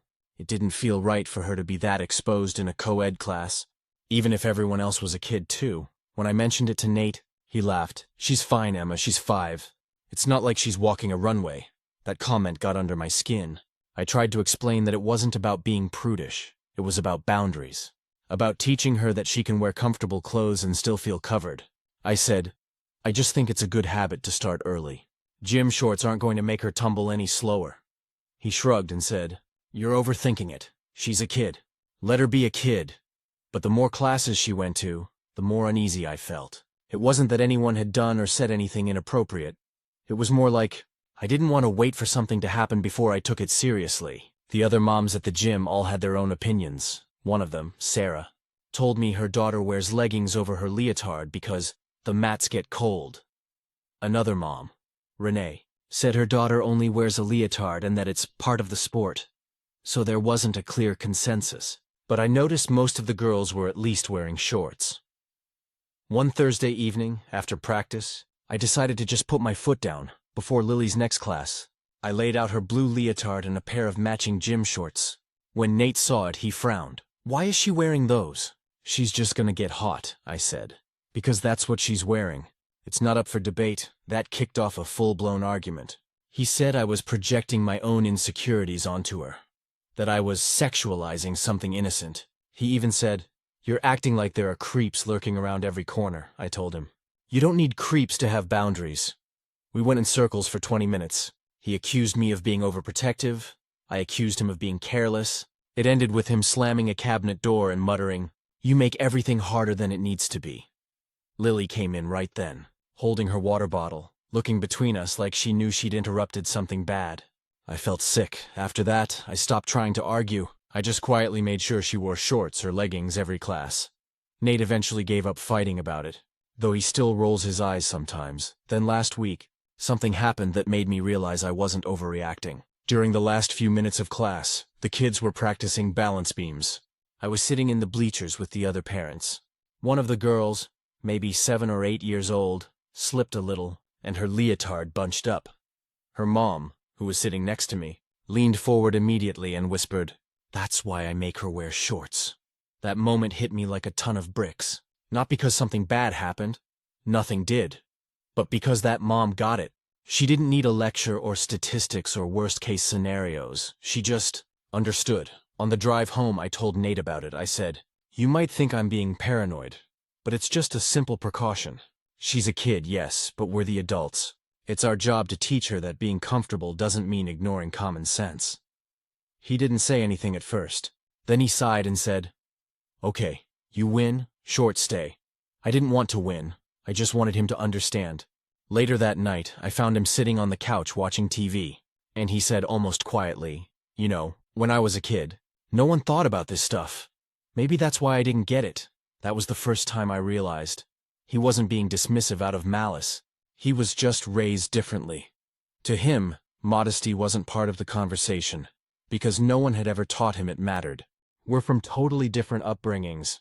My mom was strict about clothes. His mom let him run around shirtless until he was 10, so of course we'd see it differently, still. It was nice to finally be on the same page these days. I dropped Lily off at gymnastics without a pit in my stomach. She's thriving. Her instructor even said she's got great balance for her age. She wears bright, sparkly leotards under her tiny shorts and proudly calls them her power shorts. And honestly, that makes me smile because she's learning. Not fear. Not shame, but awareness. Last weekend, I overheard her tell her cousin, You can do flips in shorts too. My mom says it's good to be comfy and covered. I just stood in the doorway, listening, and thought, yeah, that's all I wanted. For her to grow up confident, safe, and sure of her own comfort. Sometimes parenting isn't about winning an argument. It's about teaching lessons that your kids don't even know they're learning yet. And that, I think, is something Nate's starting to understand too. Update. It's been just over a year since I wrote that post about the leotard argument. And wow, I can't believe how much has changed, both for Lily and for our family. First off, Lily is still in gymnastics and she's thriving. What started as a fun extracurricular activity turned into something she's genuinely passionate about. Her coaches noticed early on that she had incredible coordination and fearlessness. 2 things I guess she inherited from Nate. Not me. She's now part of the pre-competitive team at her gym, which means she practices 3 times a week and competes in small local meets. And yes, the leotard conversation definitely came back up when she joined the team. See, competitive gymnastics has stricter dress codes. They require team leotards during meets. and sometimes even during practice. That meant I couldn't just make her wear shorts whenever I wanted anymore. When I learned that, I felt that old tension rise in my chest. It wasn't about modesty at that point. It was about the fear that I'd lose control of protecting her. But this time, I handled it differently. I sat down with her coach, Maddie, a woman in her early 30s who's been doing gymnastics her whole life. I told her I was nervous about the outfit policy, and that I just wanted to make sure the environment was safe. Maddie listened, really listened, and said something that stuck with me since. She said, "You can't control the outfit forever, but you can teach your daughter how to feel in control of herself." That hit me in the gut. After that, I talked to Lily in the simplest terms possible. I said, "You get to decide what makes you comfortable. If you ever want to wear shorts or leggings at practice, even if no one else does, that's totally fine. If you don't want to, that's fine too. What matters is that you feel good." She thought about it for a second and said, "I like my shorts when it's cold, but when I do flips, they get twisty, so that was that. We compromised." She wears her team leotard during meets in shorts when she feels like it at practice. Nate, for his part, has really changed too. I think he's finally seeing where I was coming from last year. He's been a lot more involved in her gymnastics life lately, and it's been sweet watching them bond over it. He takes her to Saturday morning practices sometimes, brings her donuts after big meets, and even volunteered to help with a team fundraiser last month. One night, we were sitting on the couch after putting Lily to bed, and he said, "You know, I think you were right about all of it.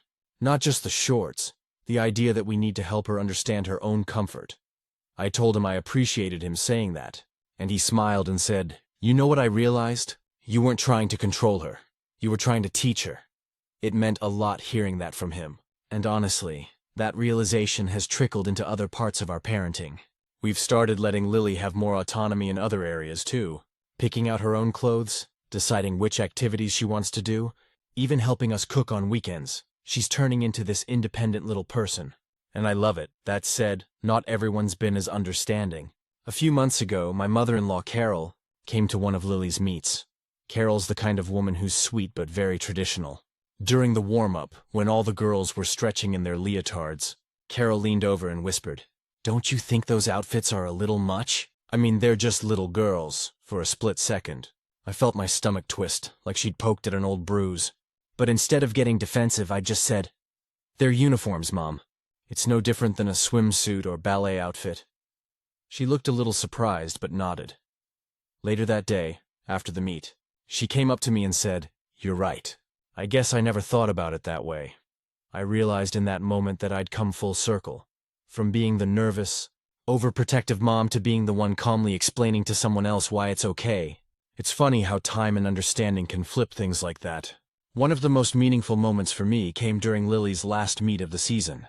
She was standing on the balance beam, waiting for her turn to start, and I noticed her adjusting her leotard. For a second, I thought she was uncomfortable, old instincts kicking in, but then she looked up, saw me in the stands, and smiled. Afterward, when I asked how she felt, she said, "I was fixing it so it didn't ride up.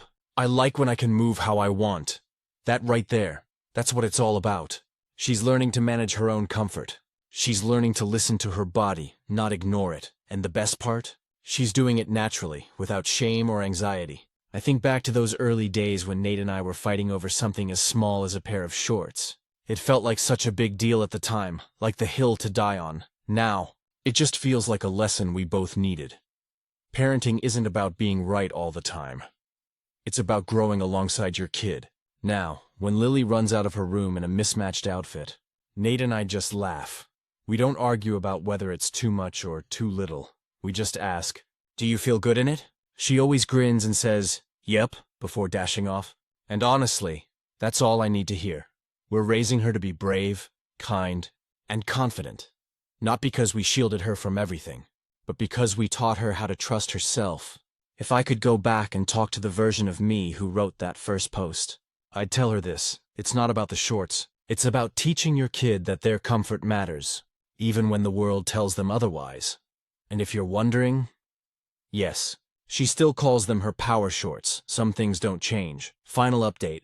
It's been 4 years since I first wrote about the leotard debate. Lily's 9 now, almost 10. And it feels surreal looking back on how something that small turned into one of the most defining parenting lessons of our lives. If you had told me back then that this little girl twirling around our living room would someday be training 5 days a week, competing at regional meets and talking about leveling up her beam routine, I probably would have laughed, but here we are.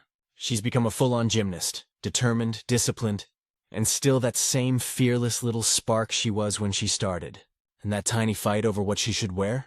It's evolved into a much bigger, more meaningful conversation about self-awareness, boundaries, and body confidence.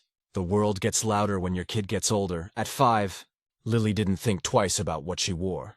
At 9, she's starting to notice. She comes home from practice now talking about other girls' leotards. Mia's has sparkles, or Ava's shows her stomach and looks cool. And sometimes, I can see that flicker of comparison cross her face. One night she came home quiet. When I asked what was wrong, she said, "Mom, my thighs jiggle when I run. The other girls don't." It was like my heart cracked open. That's the moment every parent dreads. When your kids start seeing themselves through a distorted lens. I wanted to scoop her up and tell her she was perfect, but I knew that wasn't enough, so I told her the truth. Everyone's body jiggles somewhere. That means it's strong, not wrong. She blinked at me, like she didn't quite believe it yet. Then she said, "Coach Maddie says strong legs make good jumps," I said. "Exactly. That's why you fly so high." That seemed to click. She grinned and said, "Then I'm really strong. It's small, but it's those tiny rewrites, those little moments of reframing, that matter."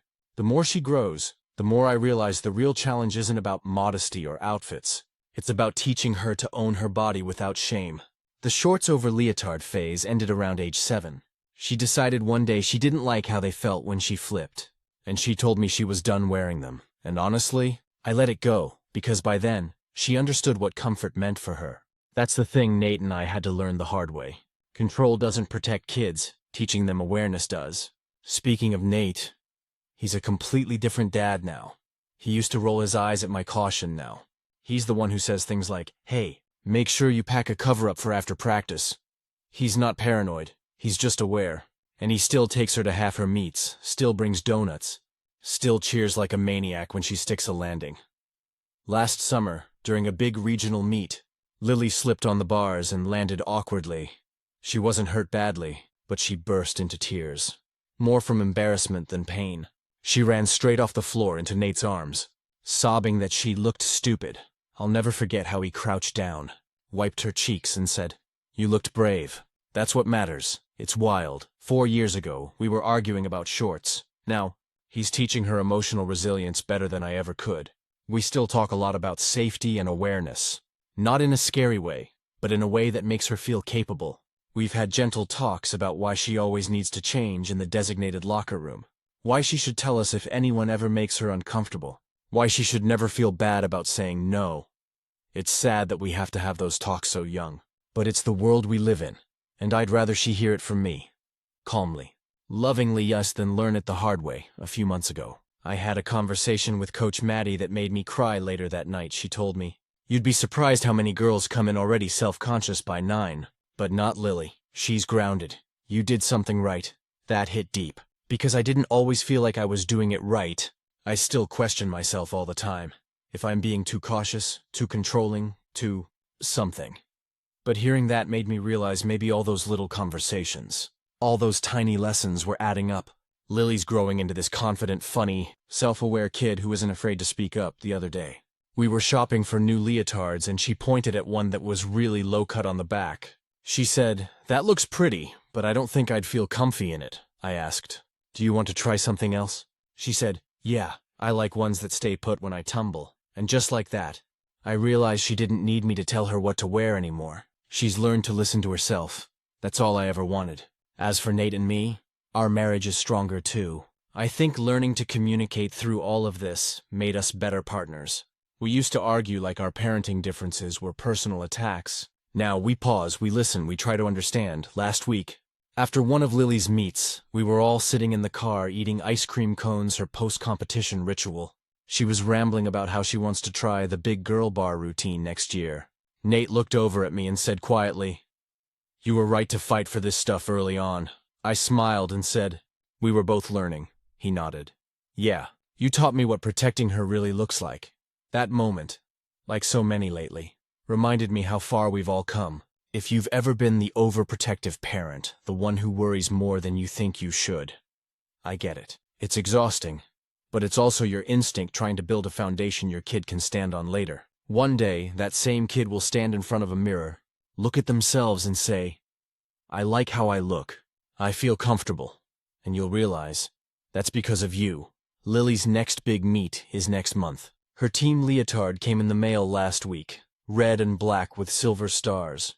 And when she tried it on, she twirled in front of the mirror, then said, I look awesome. I smiled and said, You are awesome. She grinned and said, No, I look awesome. And that's when I knew she truly got it. She doesn't dress for modesty or for attention. She dresses for herself. That's everything I could have hoped for when this all started with a pink leotard and a very confused husband. If I could go back and talk to that version of me, the one panicking over something that seemed small, I'd tell her this. It's not just about the leotard. It's about building a voice your daughter can carry into the world. And mine, she's already using it. Stories number 6.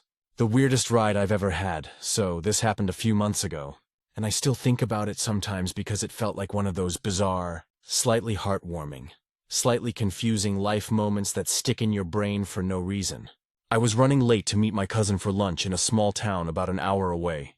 My car had been in the shop for a week, so I booked a rideshare. Nothing out of the ordinary.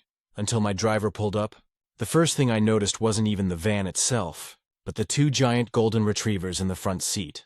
They were sitting perfectly upright, both wearing service vests, both looking straight ahead like little furry co-pilots. The van was one of those wheelchair-accessible types, boxy and tall, with a ramp folded up in the back. When the van stopped in front of me, the window rolled down, and this woman, maybe in her 40s, short brown hair tucked under a baseball cap, leaned over and shouted, Hey, you mind sitting in the back? The boys ride shotgun. The boys meaning her dogs. Apparently I just blinked, kind of thrown off, but nodded. Sure thing. She hit a button, and the ramp unfolded with a low mechanical hum. I climbed in, trying not to look like I'd just stepped into a small spaceship. The inside smelled like a mix of dog shampoo, Febreze, and faintly of gasoline. The dogs both turned their heads to look at me as I buckled up, and the one closest to me let out a quiet boof, like a single polite bark. They're friendly, the driver said, pulling out of my street. They're trained to assist, but they think everyone's their friend. You can pet them when we stop if you want. Her name, according to the app, was Denise. She had a calm, unbothered vibe, like someone who's seen everything and doesn't get surprised easily. About 10 minutes into the ride, I noticed the van's gas light was on, like very on. I offered to stop somewhere if she needed to fuel up. She hesitated for a second and said, Yeah. I was hoping to stretch the tank till my next run, but I don't like gambling with it. So we pulled into a gas station. Now here's where things got strange. She parked at the pump, then reached into the back seat for her wallet. I waited for her to get out, but she didn't. Instead, she turned around, grinned a little, and said, Hey, weird favor, can you pump the gas for me? I must have looked confused because she added, I use a wheelchair sometimes.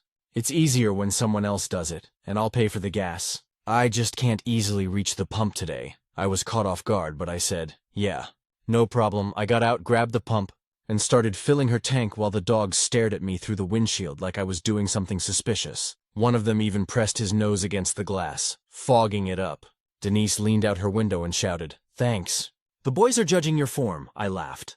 They look pretty intense about it, she chuckled and said. They take gas pumping very seriously. After I finished, I handed her the receipt, and she thanked me again, genuinely. You wouldn't believe how many people just say no when I ask. I get it, it's weird, but still. We got back on the road, and for the rest of the trip, she told me bits of her story. She used to be a paramedic until a car accident a few years back messed up her spine. She can still walk, just not for long periods. And she gets around with a wheelchair when she needs to. The dogs, Cooper and Milo, were both service animals trained to help her with mobility and retrieve things if she drops them. She started driving rideshare to keep herself busy and meet people. Said it gave her a sense of normalcy after everything changed. I asked her if passengers ever reacted badly to the dogs, and she laughed. You'd be surprised. I get more people taking selfies with them than complaining. At one point, she turned to Cooper, who was dozing off in the front seat, and said, You're on break, huh? Lazy bum. Then to me, he's my supervisor. I just drive where he tells me. The whole vibe of the ride was weirdly comforting. I'd expected a silent, awkward drive, but instead, it felt like hanging out with an old friend and her two well-behaved toddlers who happened to be dogs. When we got to my cousin's neighborhood, I thanked her again for the ride and asked if she needed help with anything else. She waved it off and said, "Nah, you already pumped my gas? That's above and beyond. Consider your good karma for the week earned." I laughed, grabbed my bag, and stepped out. Just as I was closing the door, Milo barked once, loud and sharp. Almost like he was saying goodbye. Denise grinned. "He likes you." "He doesn't bark for everyone." The van pulled away slowly, the two golden heads visible in the front windows like little golden sentinels. I stood there for a moment, watching them turn the corner, and felt this weird mix of happiness and melancholy. It wasn't a big moment, not really, but it stuck with me. I think it was something about the quiet kindness of it all. Her trusting a stranger enough to ask for help, me realizing how small a thing it was to do, and those two dogs just sitting there like loyal little co-workers keeping her company through the weirdness of life. Now, whenever I see a wheelchair van or a pair of golden retrievers, I think of Denise and her boys. I hope she's doing all right, wherever she's driving now, and I hope her tank stays full, both literally and metaphorically. Update: it's been a while since that wild ride with Denise and her two golden co-pilots, but the story didn't actually end there. I didn't expect to ever see her again. After all, rideshare encounters usually come and go. You meet someone interesting for 20 minutes, you both move on, and that's it. But life decided to be weirdly poetic a few weeks after that trip. I was walking out of a grocery store on a rainy afternoon when I heard someone call, "Hey, gas station hero." I turned around, and there was Denise. Same van, same two golden retrievers. Both wearing raincoats this time. I just burst out laughing. She waved at me like we were old friends. "I thought that was you," she said. "You looked too familiar to ignore." We ended up standing in the parking lot, talking for almost half an hour while rain sprinkled down. She told me she'd been having a rough month. Her van's lift system had broken, and she'd been fighting with the insurance company to get it replaced. The dogs were fine, though. Milo had apparently passed another round of service certification with honors, whatever that meant for a golden retriever. We exchanged numbers before parting ways. I didn't think much of it, but we started texting every once in a while. It started small, funny pictures of her dogs and hats, stories about her more unusual passengers. Then it became a genuine friendship. Denise has this way of talking that's part stand-up comedy, part therapy session. She doesn't sugarcoat anything. She'll say something brutally honest, then soften it with a joke. Like one time she texted, "You ever realize adulthood is just a constant series of weird favors? You pump my gas, I dog-sit your emotional breakdowns." That one made me laugh harder than it should have. Eventually I met her again, on purpose this time. She invited me to this little local fundraiser her community was hosting for people who rely on mobility vehicles. It was at a park, and she said, "You better come. There'll be dogs everywhere and free barbecue. How do you say no to that?" When I showed up, Denise was already there, parked under a pop-up tent with Milo and Cooper lounging on a big blanket like kings. She was helping run the raffle booth and barking out numbers through a microphone that barely worked. Every time someone won, she'd make them pose for a photo with one of her dogs. It was honestly one of the nicest afternoons I've had in a while. Her whole community seemed to revolve around small kindnesses. People helping each other with chairs, with food, with transportation. No one treated it like charity. It just felt like normal life. Later that day, when things slowed down, we sat at a picnic table, and she told me a bit more about her accident. I hadn't wanted to pry before, but she brought it up herself. She said she used to drive ambulances for the county until a drunk driver hit her head-on during a call. It shattered her pelvis and messed up her spinal nerves. For a long time, she thought her life was just over. "You don't realize how much you take walking for granted," she said quietly, "until you can't just get up to grab something." But then she smiled and patted Milo's head.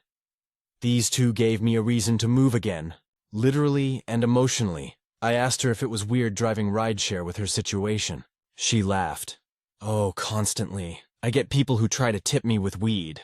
People who think the dogs are emotional support mascots, and people who refuse to get in the van because they're scared of dog hair. You just roll with it." Then she paused for a second and looked at me. "You pumping my gas that day meant more than you think.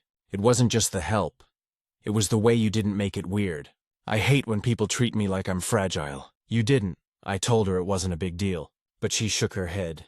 "It is to people like me. Little things make a huge difference." That stuck with me. Now, we see each other semi-regularly. She drives me sometimes if I need to get across town, and sometimes I'll just meet her for coffee. The dogs love me now. They go crazy when they see me, especially Cooper. I think he remembers that I'm the one who passed their gas pumping test. There was this one rainy morning when I texted her asking if she needed anything from the store. She sent back, "Yeah, bring donuts and a positive attitude." So I did. We sat in her van in the grocery store parking lot, eating donuts with coffee from a thermos, listening to the rain on the roof. It felt peaceful in a way I can't describe. The more I got to know Denise, the more I realized how different our lives were. But somehow, we understood each other perfectly. She had this quiet resilience that made me rethink what strength really looked like. Not loud or dramatic, just steady, she once told me. Life gets smaller when you stop saying yes to things. I just keep saying yes until the universe tells me to stop. I think about that a lot. The last time we hung out, she handed me a framed photo, one her friend had taken at the fundraiser. It was her, me, Cooper, and Milo, all squished together. Smiling on the back, she'd written, "Thanks for not making it weird, love." The boys, it's sitting on my bookshelf now. Every time I see it, I remember that day at the gas station. How random and uncomfortable it felt at first, and how something small and kind ended up turning into this quiet, unlikely friendship. I don't know if you believe in fate or coincidence, but I think sometimes the universe just drops people in your path to remind you how good it feels to help without overthinking it. If there's one thing Denise taught me, it's that you never know what someone's carrying, physically or emotionally, and sometimes the smallest act of help or compassion can ripple a lot further than you'll ever realize. Final update. It's been nearly a year since that first surreal ride with Denise and her 2 golden co-pilots. And I figured it was time to write one last update because, well, life has a way of turning unexpected moments into entire chapters. A few months after the fundraiser, Denise's van broke down for good. I found out through one of her texts that just said, "Well, the transmission decided it hates me." Milo and Cooper are unimpressed. She sent a photo of the 2 dogs sitting in the grass, watching a tow truck haul the van away. She sounded frustrated. But if you know Denise, you know she's the kind of person who laughs through chaos. Still, that van was her livelihood. I offered to help set up a GoFundMe. She was hesitant at first, but after some convincing and promises to handle the technical stuff, she agreed. I wrote up the story of how we met, posted a few photos, and within a week, people had raised almost $8,000. Strangers were leaving comments like, "This woman gave me a ride once. She's amazing." And, "Her dogs are local celebrities." It turned out Denise had made a bigger impact on people than she ever realized. When the fundraiser hit its goal, I drove to her place to tell her in person. She tried to act cool, but when I showed her the page, she got quiet. Then she said, "You're kidding." Her eyes got shiny, and she laughed to cover it. "You're all insane, beautiful, generous, but absolutely insane." We used the money to buy her a used van with a lift already installed. She named it the Arc 2.0 after that.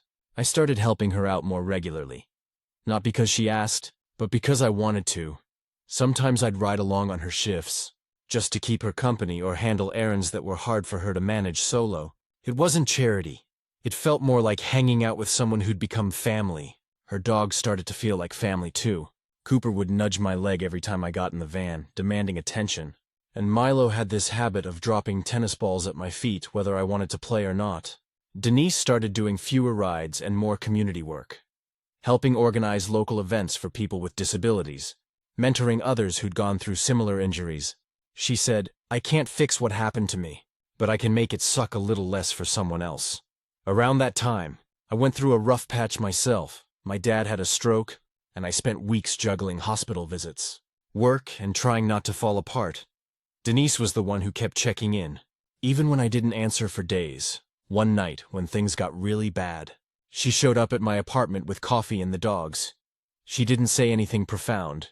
She just sat there, Cooper resting his head on my knee, Milo snoring by the door, and in that silence, I realized how much she'd quietly become one of the most grounding people in my life.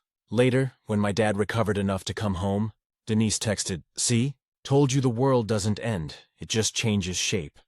That line has stuck with me ever since. This summer, she invited me to a small gathering at her place. Nothing formal, just friends, food, and too many dogs running around. She introduced me to her neighbors as the gas station hero. which has apparently become my permanent title. At one point during the evening, I asked her if she ever thought about going back to paramedic work in some way. Teaching, consulting, something like that. She smiled, shook her head, and said, "Nah, I've found my lane. I drive people around, I make 'em laugh.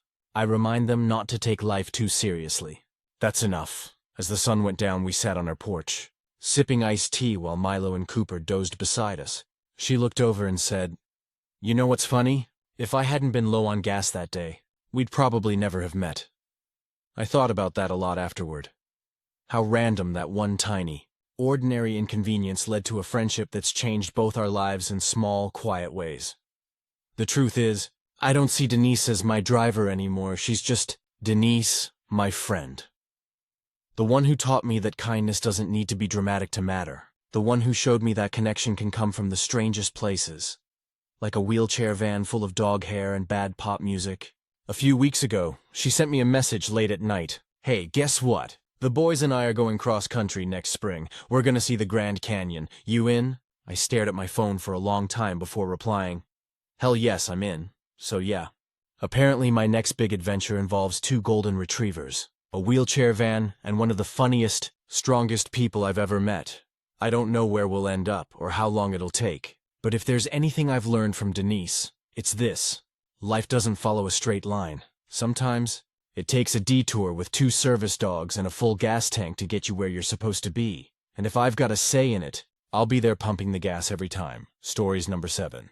My sister's boyfriend insulted my husband, so I told them they couldn't stay.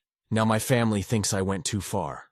Alright, I know Reddit loves some good family drama, so here's mine. I 34F live in North Carolina with my husband, Ryan 36M, and our 6-year-old daughter, Lucy, my sister. Emma 29F and I have always been pretty close despite our personalities being night and day. She's the free spirit of the family, always chasing some new adventure, some new job or some new relationship. I'm the stable, boring one. As she likes to tease me, I work as a high school teacher, and Ryan's a paramedic. Ryan and I have been together for almost 10 years. Married for 7. He's the kind of guy who will shovel an elderly neighbor's driveway before even doing ours. Who'll drop everything to help someone stranded on the road. Everyone who meets him loves him. Well, almost everyone. This all started when Emma called me a few months ago, excited to introduce her new boyfriend, Derek 31M. She said he was different and the real deal. She wanted to bring him down for a weekend so they could stay with us and get to know the family. I said sure, because I genuinely wanted to support her. Every other relationship she'd had ended in some sort of disaster, and I figured maybe she'd finally found a good one. The first red flag showed up before they even got here. Emma texted me asking if we could pick them up from the airport. Fine, no big deal. Then she said, "Oh, can Derek smoke in your backyard? He's trying to quit but gets cranky." I said no. Because of Lucy's asthma, she responded with, "Ugh, I forgot how uptight you are about stuff." Ryan told me to let it go, that he'd met worse people in his job. So I did.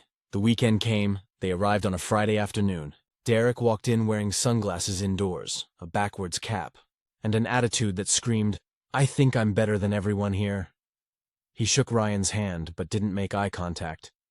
When I offered to take their coats, he just tossed his onto the couch and said, "You got any beer?" It was one of those moments where you smile through your teeth and remind yourself to be a good host. That evening we had dinner together. Grilled chicken, mashed potatoes, salad. Derek kept making little comments that rubbed me the wrong way. Like when Ryan was telling a story about a tough call he'd responded to as a paramedic. Derek interrupted with, "Man, that sounds rough, but hey, you probably get off on the adrenaline, huh? Must be nice doing hero cosplay for a living." Ryan just gave a polite smile and said, "Nah, just doing my job. I could feel my blood boiling." Emma laughed awkwardly and said, "Oh, that's just his humor. He's super sarcastic." Sarcastic? No, that was straight up disrespectful. But Ryan, being who he is, just brushed it off. After dinner, Derek sat in our living room, half watching TV, half scrolling his phone, while Emma and I cleaned up. At one point, Lucy came downstairs in her pajamas asking for a bedtime story, and Derek muttered, "Man, glad I don't have kids. I'd lose my mind." Ryan tucked Lucy back in and gave me that, "Let's just get through this weekend" look. The next day, things got worse. Ryan was working a long shift, and I took Emma and Derek out for brunch. Derek spent half the meal complaining about how people nowadays get paid too much for doing too little, pointing to a waitress who was clearly running herself ragged. I said something like, "She's probably working hard.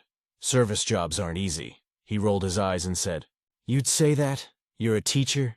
You people think you're saving the world with summers off?" That was it. I was done being polite, I told him flatly. "You don't have to insult people just to feel smart." He shrugged and said, "Just calling it like I see it." When we got back to the house, Ryan was home early. He asked Derek if he wanted a drink, and Derek smirked. "What, water?" "I saw your fridge. Real classy selection." Ryan just laughed and poured himself a glass of lemonade. Later that night, Emma and I were sitting on the porch when I finally told her how uncomfortable Derek was making me. I said, "He's been rude to Ryan, to me, and even to the waitress today. I don't know what you see in him, but I'm not okay with how he talks to people." She got defensive instantly. "You're always judging the guys I date. You just don't like him because he's not some cookie-cutter husband like Ryan." That stung. Ryan had done nothing but be kind to her. And then it happened. Derek walked outside mid-conversation, clearly overhearing us, and said with a smirk, "Oh, don't worry. I'm not trying to be like your husband. I actually have ambition. I swear." The silence after that was deafening. I stood up and said, "You can pack your things. You're not staying here another night." Emma looked shocked. "What? Are you serious?" "Dead serious," I said. "You can both get a hotel or stay somewhere else. You don't come into my house and insult my husband." Derek just chuckled, said, "Guess I hit a nerve," and went inside to grab his bag. Emma followed him, furious. She said, "You're being dramatic." He didn't mean it. Ryan came out just as they were leaving. I told him what happened, and he sighed, hugged me, and said, "You did the right thing, but of course, that wasn't the end of it." The next morning, my mom called. Emma had already told her everything, or at least her version. Mom said, "Honey, I know you were upset, but you should have just let it go. It's just words," I said. "He disrespected Ryan in our home," Mom replied. "I understand, but Emma's finally happy. Don't ruin this for her," I asked. "You think she should be happy with someone who mocks people for their jobs?" Mom sighed. "He's just rough around the edges. You're too sensitive, too sensitive." That's the phrase my family always uses when someone crosses a line and I refuse to play along. For weeks, Emma barely spoke to me. When she did, it was short texts like, "Still think you overreacted." I didn't respond. Then, last month, she called out of the blue. Her voice was quiet, and I could tell something was wrong. She said, "You were right about Derek." Apparently, he'd been belittling her too, calling her stupid during arguments, mocking her job, even making fun of her friends. When she tried to stand up for herself, he'd say she was acting like her uptight sister. She broke up with him a few weeks later. She came down to visit last weekend. Alone, when she saw Ryan, she gave him a long hug and said, "I'm sorry for what he said and for not defending you." Ryan just smiled and said, "No hard feelings, because that's who he is." That night, after Lucy went to bed, Emma and I sat on the porch again, she admitted. "I think I wanted so badly for him to be different that I ignored every red flag," I said. "We all do that sometimes. The important thing is, you learned." We talked for hours, about how she's tired of dating guys who make her feel small, about how she wants to move closer and start fresh. For the first time in a long time, I saw the sister I grew up with. I don't regret kicking Derek out, not for a second. My home is supposed to be a place of love and safety, not a stage for someone's ego. My mom eventually came around too, once Emma told her the truth. She even apologized for doubting me, which, honestly, was a small miracle. So now, when I think about that night, I don't feel guilty anymore. I feel proud. Because setting boundaries isn't cruelty. It's self-respect.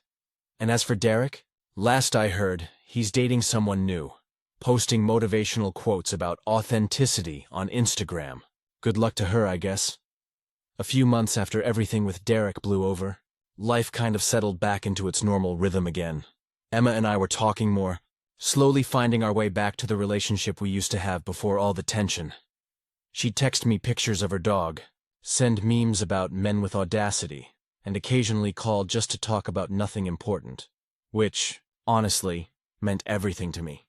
Ryan didn't bring up the whole situation much. That's his way. He never likes to dwell on drama. But I could tell that even though he'd brushed it off on the surface, Derek's comments had stuck with him a little. Not because they were true, obviously, but because they hit at something Ryan's always been a little insecure about. that people don't always respect what he does for a living. Being a paramedic isn't glamorous, and it sure isn't well-paying. It's one of those jobs where people only notice you when things go wrong. One night, a couple of weeks after Emma's breakup, Ryan and I were sitting on the porch drinking coffee while Lucy was asleep.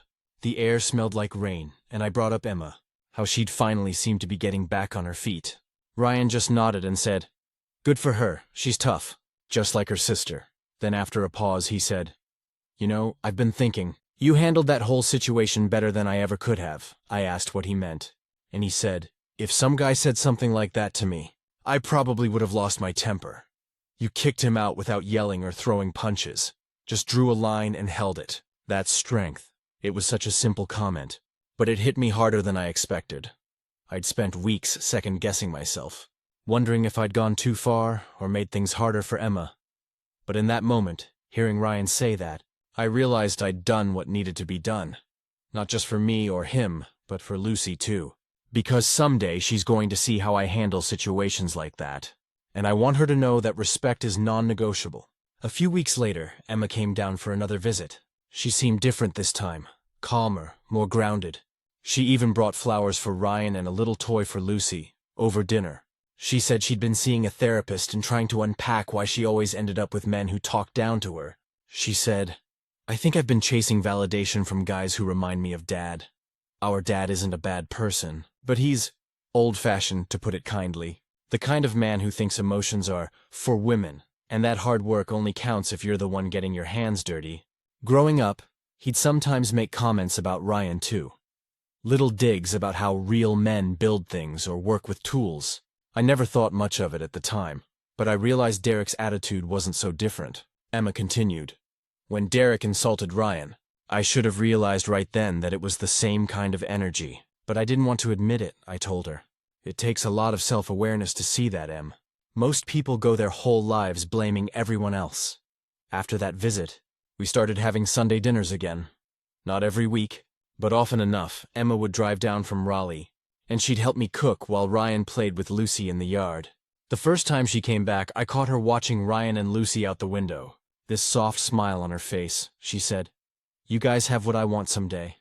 Not the picture-perfect thing. The real thing." It made me tear up a little because for so long, I thought Emma saw my life as boring or safe. But I think she finally understood that peace isn't boring. It's rare. Then, about a month ago, Emma started dating again. Slowly, cautiously. She met a guy named Josh at her local coffee shop. She was hesitant to tell me at first, but eventually she admitted it was getting serious. She said, "He's kind. He listens. He doesn't talk down to me." I told her I was happy for her, but I could tell she was holding her breath waiting for me to judge. I didn't. I just said, "I trust your judgment." She smiled at that. Probably because it's something she hadn't heard from me in a long time. Things with the rest of the family are still a little weird. My mom apologized again, but I could tell part of her still thinks I overreacted. It's like she can't quite grasp that standing up for someone doesn't always mean yelling. Sometimes it's as simple as saying, "No, you don't get to treat us like that." My dad didn't really say much about it, but he's been more polite to Ryan lately, which, coming from him, is progress. The real surprise came last week, though. Emma called me after a long day at work and said, "Hey, do you think Ryan would mind if I took him out to lunch sometime?" Just to thank him properly, she ended up meeting him at this diner near his station. Ryan told me afterward that she'd been honest with him. Told him how ashamed she'd been for letting Derek talk that way, and how grateful she was that he never held it against her. Ryan, of course, just shrugged and said something like, "Nah, life's too short to hold grudges." When he told me about it later, he smiled and said, "Your sister's a good one. She just needed a reset." It's strange, isn't it? How one ugly moment, one weekend of tension and anger, can end up leading to something better down the road. That whole situation forced Emma to take a hard look at the kind of people she let into her life. And it forced me to realize that saying no, even when it makes people mad, is a form of love. I've always been the fixer in my family. The one who keeps the peace, smooths things over, bites her tongue to avoid a fight. But that weekend changed something in me. It showed me that being kind doesn't mean being a doormat. You can care deeply about people and still protect your peace. Sometimes I think about Derek, not in a bitter way. Just, reflectively, I wonder if he'll ever change. or if he'll keep going through life belittling people until there's no one left to stand beside him. Either way, that's not my problem anymore.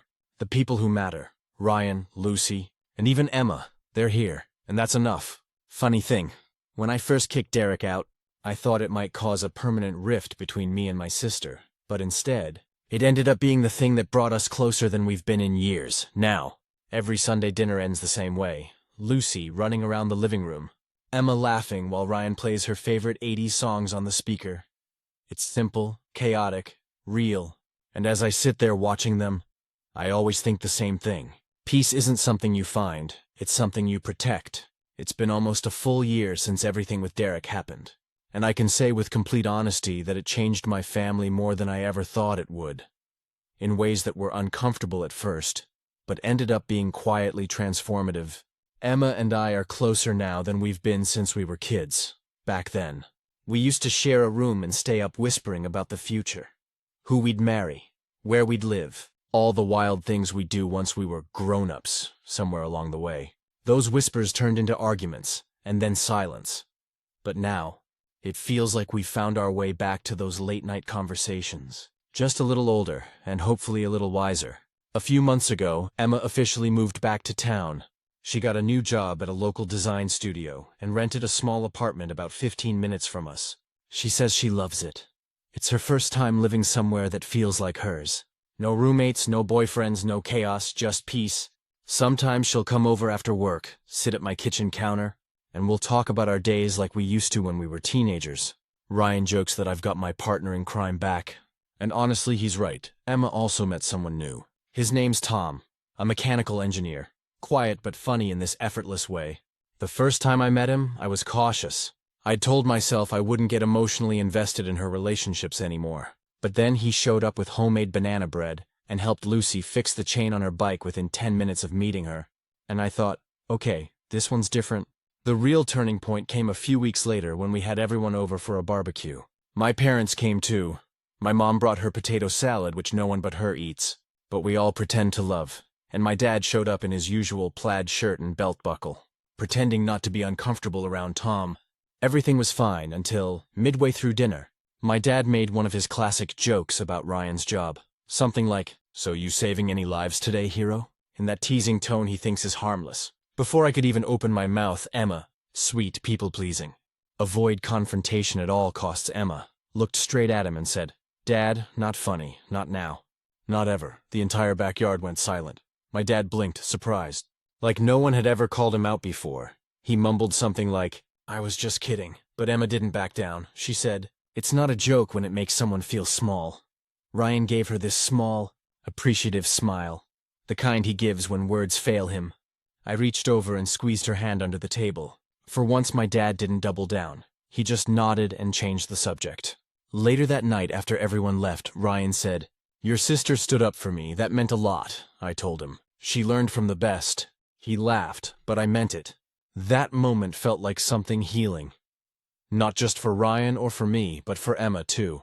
It was like she was finally rewriting the script of how our family talks to each other. After that, things started to shift. My dad actually apologized to Ryan a few days later.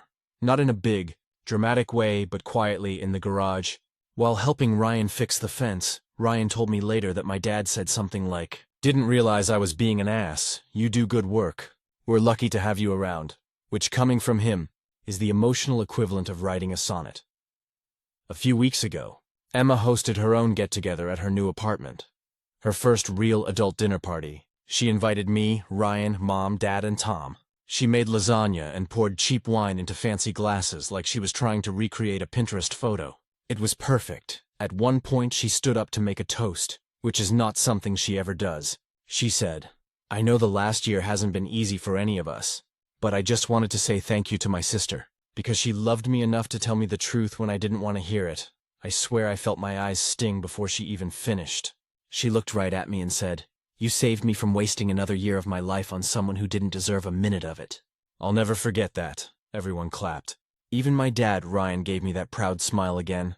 The one that says, "You did good," after dinner. While everyone was laughing in the living room, Emma pulled me aside and said, "You know, when you kicked us out that night, I thought I'd never forgive you.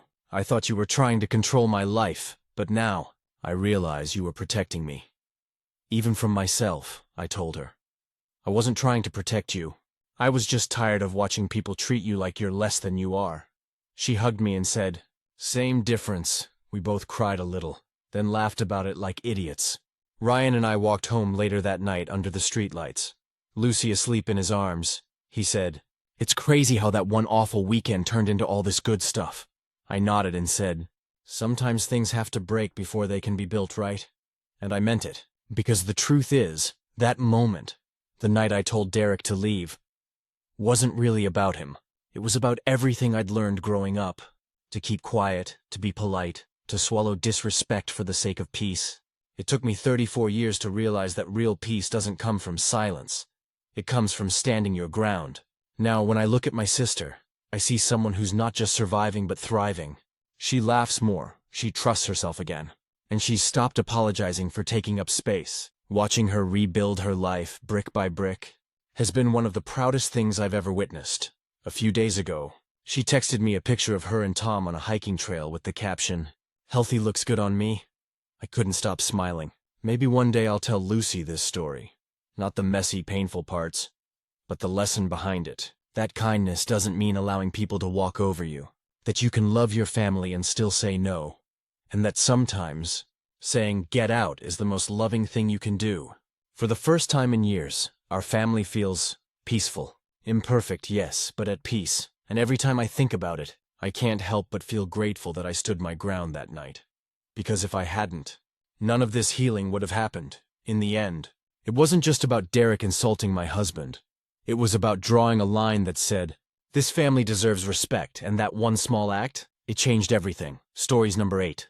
My biggest screw-up at work started with a stupid crush. I work in a mid-sized marketing firm in Austin, Texas, where open-plan offices and collaborative culture mean you can hear everyone's conversations whether you want to or not. I'd been there about 8 months when I met Carter, one of the senior project managers. He was tall, calm in the middle of chaos, and had that knows exactly what he's doing air that turns ordinary meetings into personal TED Talks.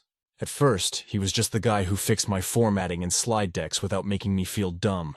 Then I noticed how he always remembered people's coffee orders, how he'd help interns rehearse presentations, how his laugh made people lean closer. When you spend 10 hours a day in an office full of caffeine and fluorescent lighting, tiny things start feeling magnetic. I didn't know he was married, or maybe I did, but my brain just filed that detail under not relevant yet. He never mentioned a wife, and his ring finger was bare.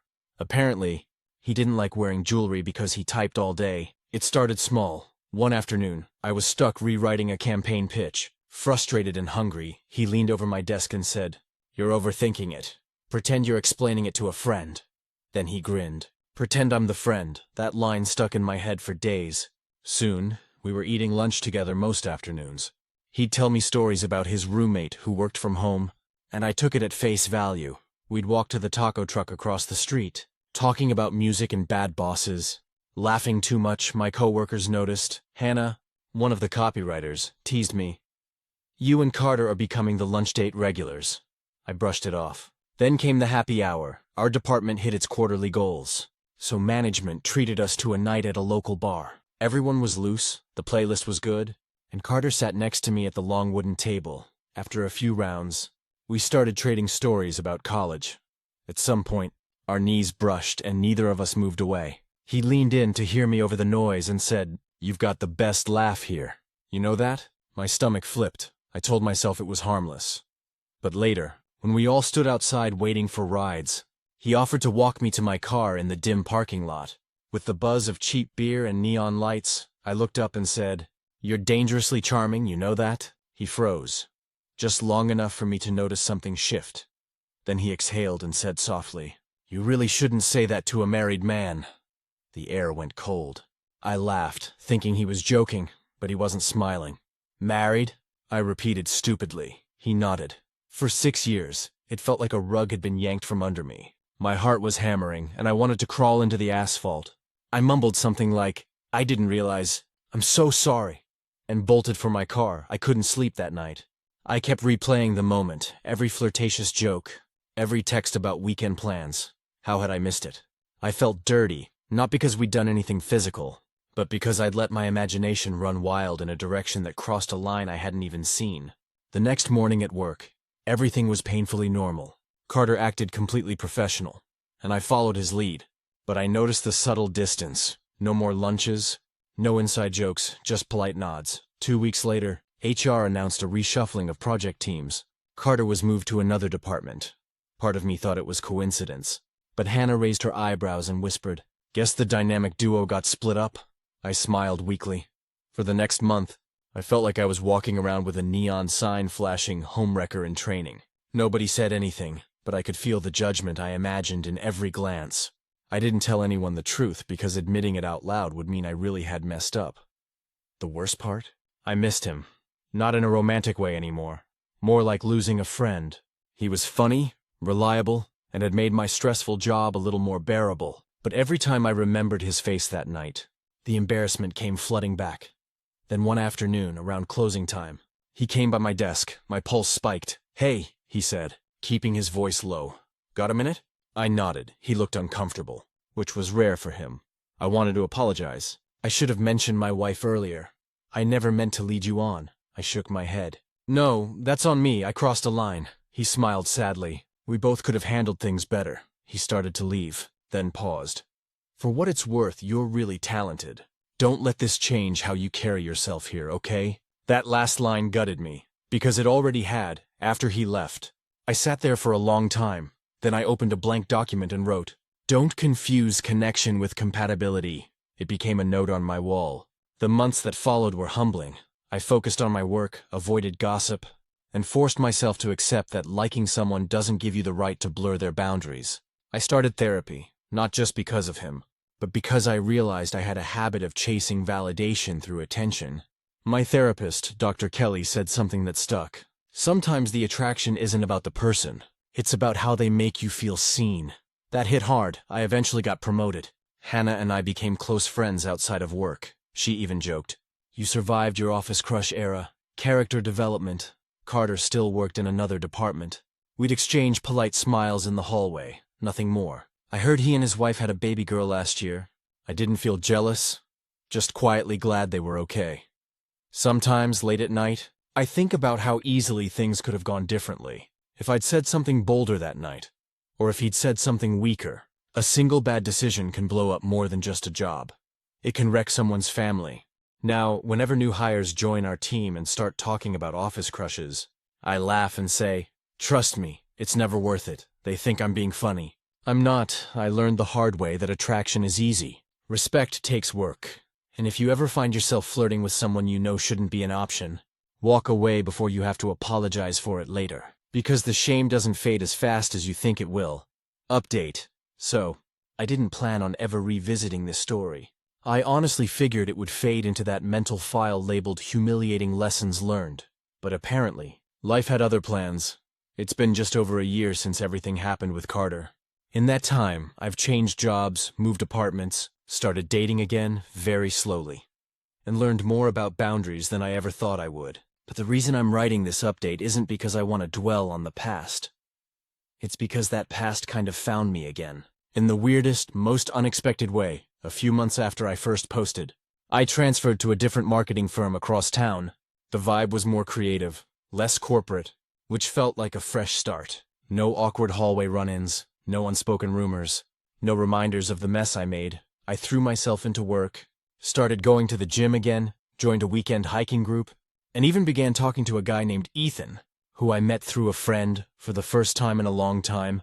I felt like my life wasn't defined by that one mistake. Then one random Tuesday, I was scrolling LinkedIn at lunch because that's what I do when I don't feel like talking to people. And I saw a post from my old company. It was about a big promotion announcement. And there he was, Carter. Excited to welcome Carter Jennings as our new Associate Director of Accounts. I just stared at the screen for a solid minute. The photo was the same professional headshot he'd always used. That confident smile, blue tie, the kind of face you couldn't quite read. But what caught my attention wasn't his job title. It was the comments underneath. One of them said, "Congrats, Carter. Can't believe you're juggling this and fatherhood like a pro," another said. "Give my best to Laura and the little one." I didn't even know his wife's name before that moment. I clicked away immediately, feeling that weird, Old embarrassment creep up my spine. It wasn't attraction, it was just shame. That reminder of how close I came to doing something that could have hurt a complete stranger named Laura. Someone who was home building a life with him while I was giggling over tacos and thinking it was flirting. It messed with me more than I wanted to admit. That night, I told Ethan the whole story. We'd been seeing each other for about 3 months at that point. Nothing serious yet, but steady enough that honesty felt right. He listened quietly, didn't interrupt when I finished. I expected him to be weirded out. Instead, he said, "You know what I like about that story? You owned your mistake before it became damage. That hit hard. Because for so long I'd framed it as something shameful, something that defined me as the girl who crossed a line. But he saw it as something I learned from before it could really hurt anyone." We ended up talking for hours that night, about boundaries, about how people confuse emotional closeness with connection, and about how easy it is to crave attention when you feel invisible. He told me about his own mistakes, times he'd ignored someone's signals, or stayed in flirty gray zones too long. It was the most adult, vulnerable conversation I'd had in years. After that, something in me shifted. I stopped looking at that old story like a scar and started seeing it as proof that I could grow. But here's the wild part. 2 months ago, I ran into Carter again. It was at a professional networking mixer downtown. I was there with a few coworkers, chatting by the drink table, when I heard someone say my name behind me. "Taylor?" I turned, and there he was. Same easy smile, same calm energy. But there was a baby spit-up stain on the shoulder of his navy blazer which, weirdly, made him seem more human. I froze for a second, then managed to say, "Carter." "Hey." He looked genuinely happy to see me. "Wow, it's been what, a year?" "About that," I said. He laughed. "You look great. How's the new gig treating you?"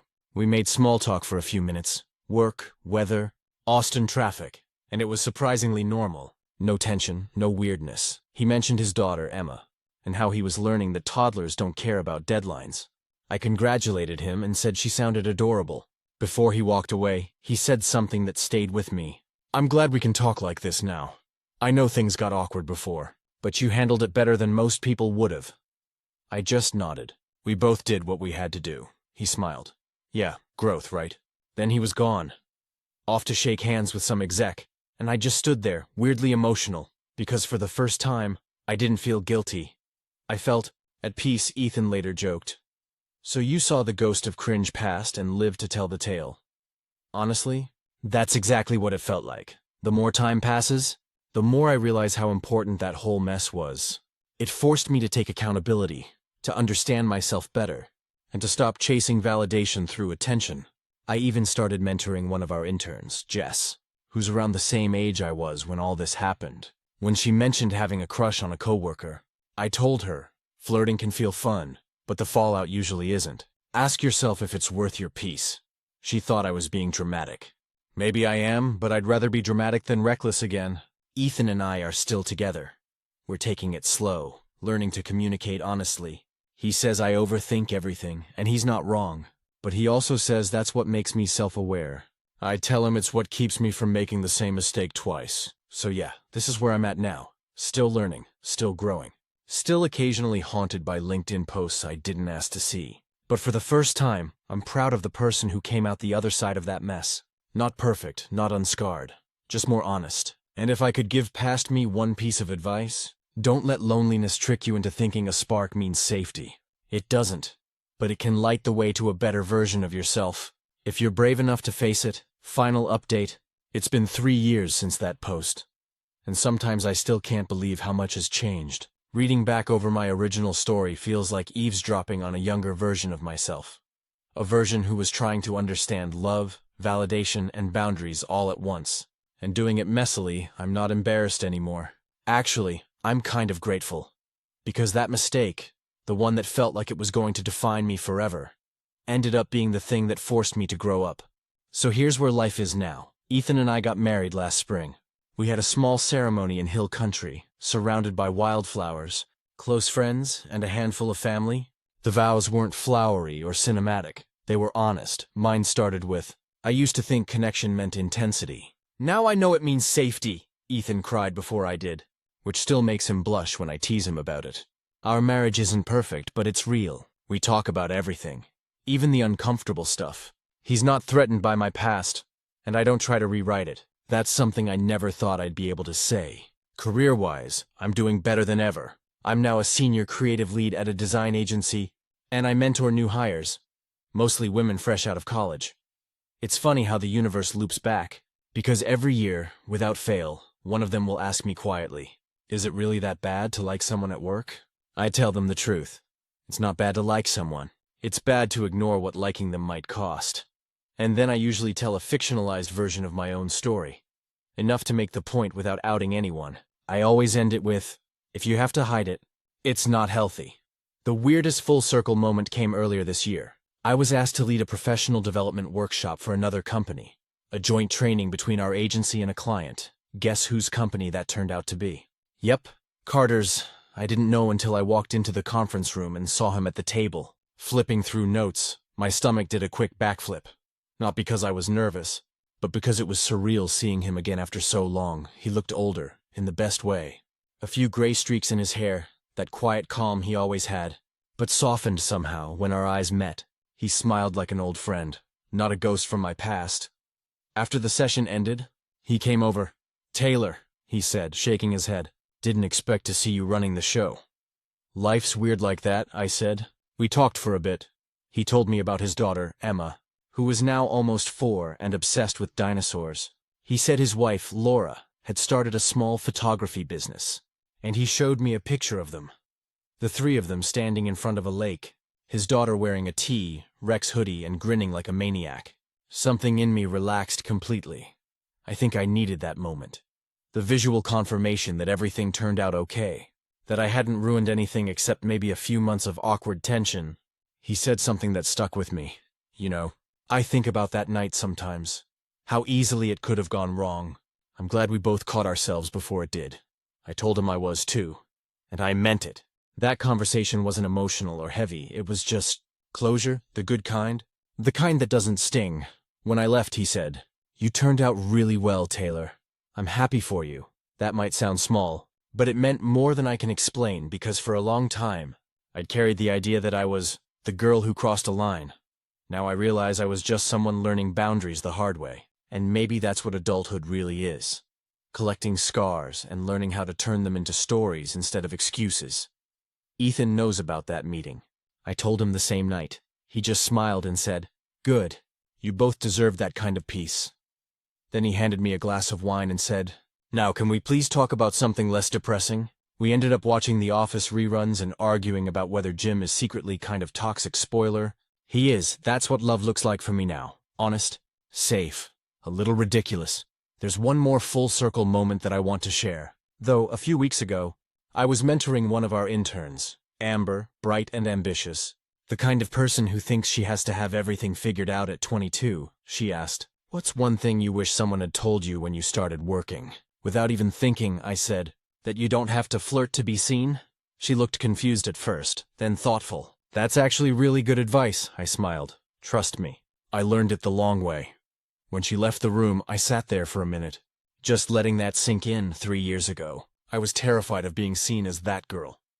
Now, being open about my mistakes is part of how I help other women avoid the same ones. Life has a weird way of giving you back the lessons you tried to run from. So yeah, that's my final update. No drama, no scandal, just growth. The kind that happens quietly over time, between better choices and harder conversations. And if anyone reading this ever finds themselves in the middle of a gray zone situation, that fluttery, confusing space between harmless and wrong, I hope you remember this. Flirting feels good in the moment. Integrity feels better for the rest of your life. I learned that the messy way, but I learned it, and honestly, I wouldn't trade the peace I have now for all the butterflies in the world. Stories number 9, the proposal that went terribly. Hilariously wrong, so I've been with my fiancée, or I guess I should say then girlfriend, for 3 years. Her name's Claire. We met in college, bonded over our mutual hatred of cafeteria food and bad group projects, and somehow made it through graduation and 2 years of early adult chaos without killing each other. I'd been planning to propose for months. I'm not the grand gesture type. No flash mobs, no skywriting, but I wanted it to be meaningful. Claire's always loved hiking and quiet nature spots. So I picked this little overlook trail about an hour outside of town. It's got this insane view of a lake, especially at sunset. The plan was simple. Hike up, enjoy the view, propose, romantic but private. Everything was fine until it wasn't. That morning, Claire seemed totally normal. We grabbed breakfast, packed snacks, loaded up the car, and hit the trail. About halfway up, though, she started to look a little off. At first, I thought she was just winded. It was a hot day, and she's the kind of person who insists she's fine even when she's clearly not. She kept saying, "I just need a second." But her face was flushed, and she was sweating way more than usual. I offered to turn back, but she refused. "You've been talking about this hike for weeks," she said, trying to smile. "We're finishing it." She's stubborn like that, which is usually something I love about her.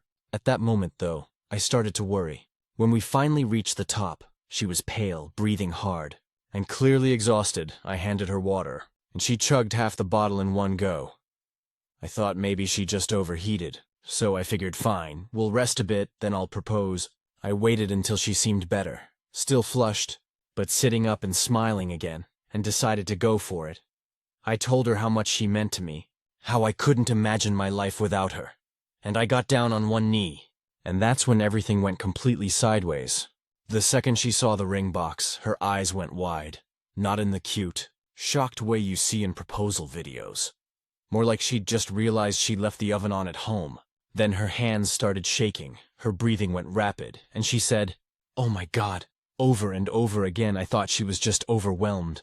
So I laughed nervously and said, "Hey, it's okay. I'm just asking a question." But before I could even finish, she started crying, hard, like ugly crying. And then, out of nowhere, she gagged. I barely had time to react before she actually threw up, right next to my shoe. So now I'm kneeling on the ground, holding a ring, and my girlfriend is sobbing, sweating, and vomiting at the same time. It looked like some kind of horror movie version of a proposal. I froze. I had no idea what to do. Should I comfort her? Should I back away? Should I pretend this wasn't happening? I dropped the ring box, rushed over, and helped her sit up. She kept apologizing through tears, saying, I'm sorry. I didn't mean to." Her hands were trembling so much she spilled water all over herself. I didn't even get the words out. "Will you marry me?" before she started hyperventilating again. At that point, I realized this wasn't emotional shock. Something was seriously wrong. We ended up cutting the whole thing short. I packed everything, helped her down the trail, and drove straight to urgent care. The nurse took one look at her and led us into a room immediately. Turns out she'd had a full-blown panic attack, triggered. Apparently by the proposal at first, I was crushed. I thought she panicked because she didn't want to marry me. But once she calmed down and the doctor cleared her, she told me what really happened. She said she'd felt off all morning, nauseous, jittery, and lightheaded, but didn't want to ruin our day. By the time I pulled out the ring, her body basically hit overload.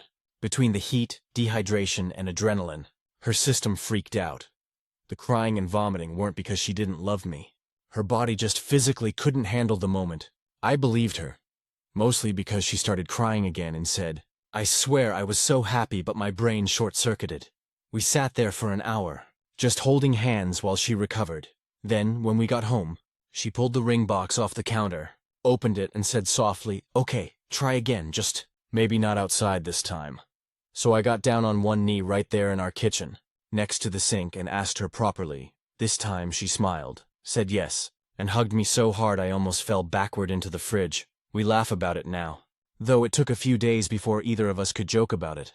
I told her she set the bar for most dramatic proposal reaction in human history. She said if I ever propose again, she wants a heads up so she can bring anti-nausea meds. Her mom found out and thought it was the funniest thing ever. "That's my daughter," she said, crying, sweating, and puking her way through major life events. "We're getting married next spring. The running joke among our friends is that I should bring motion sickness bags to the ceremony, just in case." Looking back, yeah, it was scary in the moment. I went from thinking I'd ruined her life to realizing her body just went haywire. But honestly, it's kind of perfect for us. Nothing about our relationship has ever been picture perfect.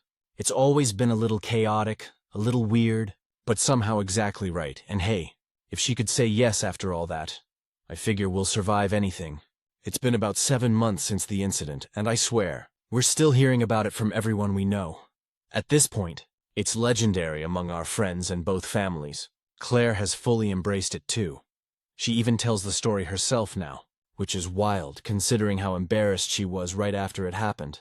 I wanted to write this update because a lot has changed since then, and in hindsight, that messy, chaotic proposal kind of set the tone for how we've handled life together since. After that day, we decided to slow everything down. Not the relationship, we were still solid, but the wedding stuff. We'd both been so busy trying to hit the next step milestones that we didn't realize how much stress we were putting on ourselves. Between work, family expectations, and just trying to figure out adult life, it was too much. For a few weeks after the proposal, Claire had this weird mix of emotions. She said she felt guilty for ruining the big moment, even though I told her 100 times that she didn't. She kept apologizing and overthinking it, and one night I found her crying again because she was convinced I'd never want to propose if I could do it over. That one hit me hard because it showed me how much pressure she was under. Everyone paints engagements like these perfect, cinematic moments, but in real life, people sweat, cry, get nervous, and apparently sometimes throw up, so we made a rule. No more chasing picture-perfect anything. We started planning the wedding differently from most couples. We sat down with pizza and beer, made a list of what we actually cared about, and ignored all the traditions we didn't. No big bridal party, no massive guest list, no 5-tier cake. We picked a small venue near the lake, yes, the lake, but no hiking this time. And it's going to be a relaxed, music-filled backyard-style party. The funniest part? Claire asked if she could write her own vows about that day.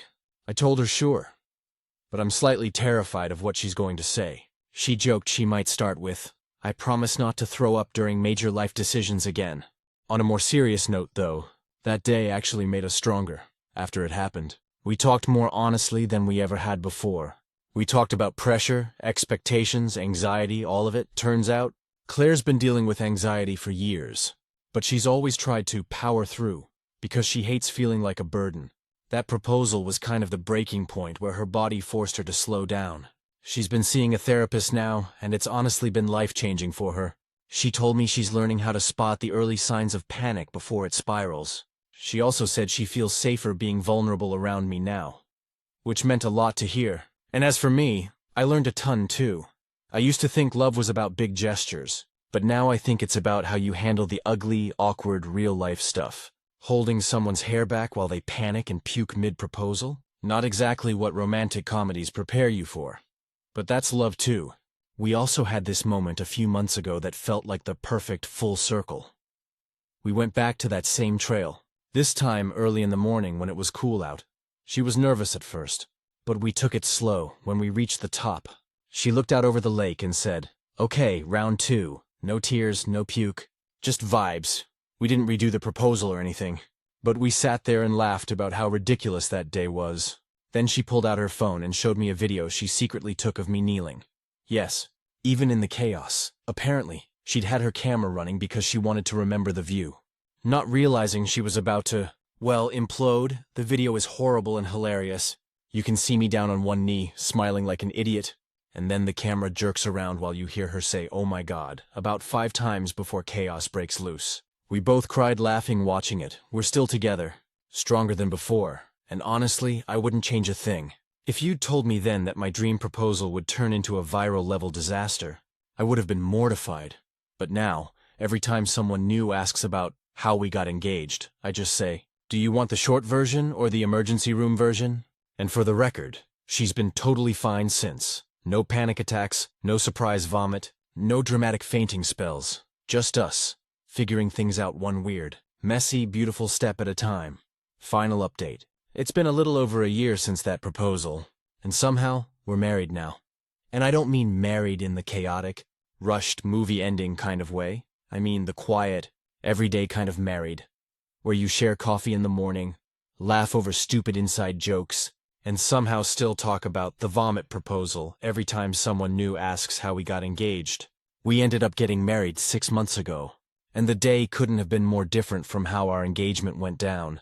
We chose a small venue right outside Asheville, surrounded by trees and a lake view which was non-negotiable for Claire. Of course, it was early fall, cool, breezy, and full of color. No stress, no grand build-up, no pressure to perform. Claire walked down the aisle barefoot, carrying a simple bouquet of wildflowers she picked that morning with her sister. Her hair was half up, her dress was flowy, and her smile looked completely genuine.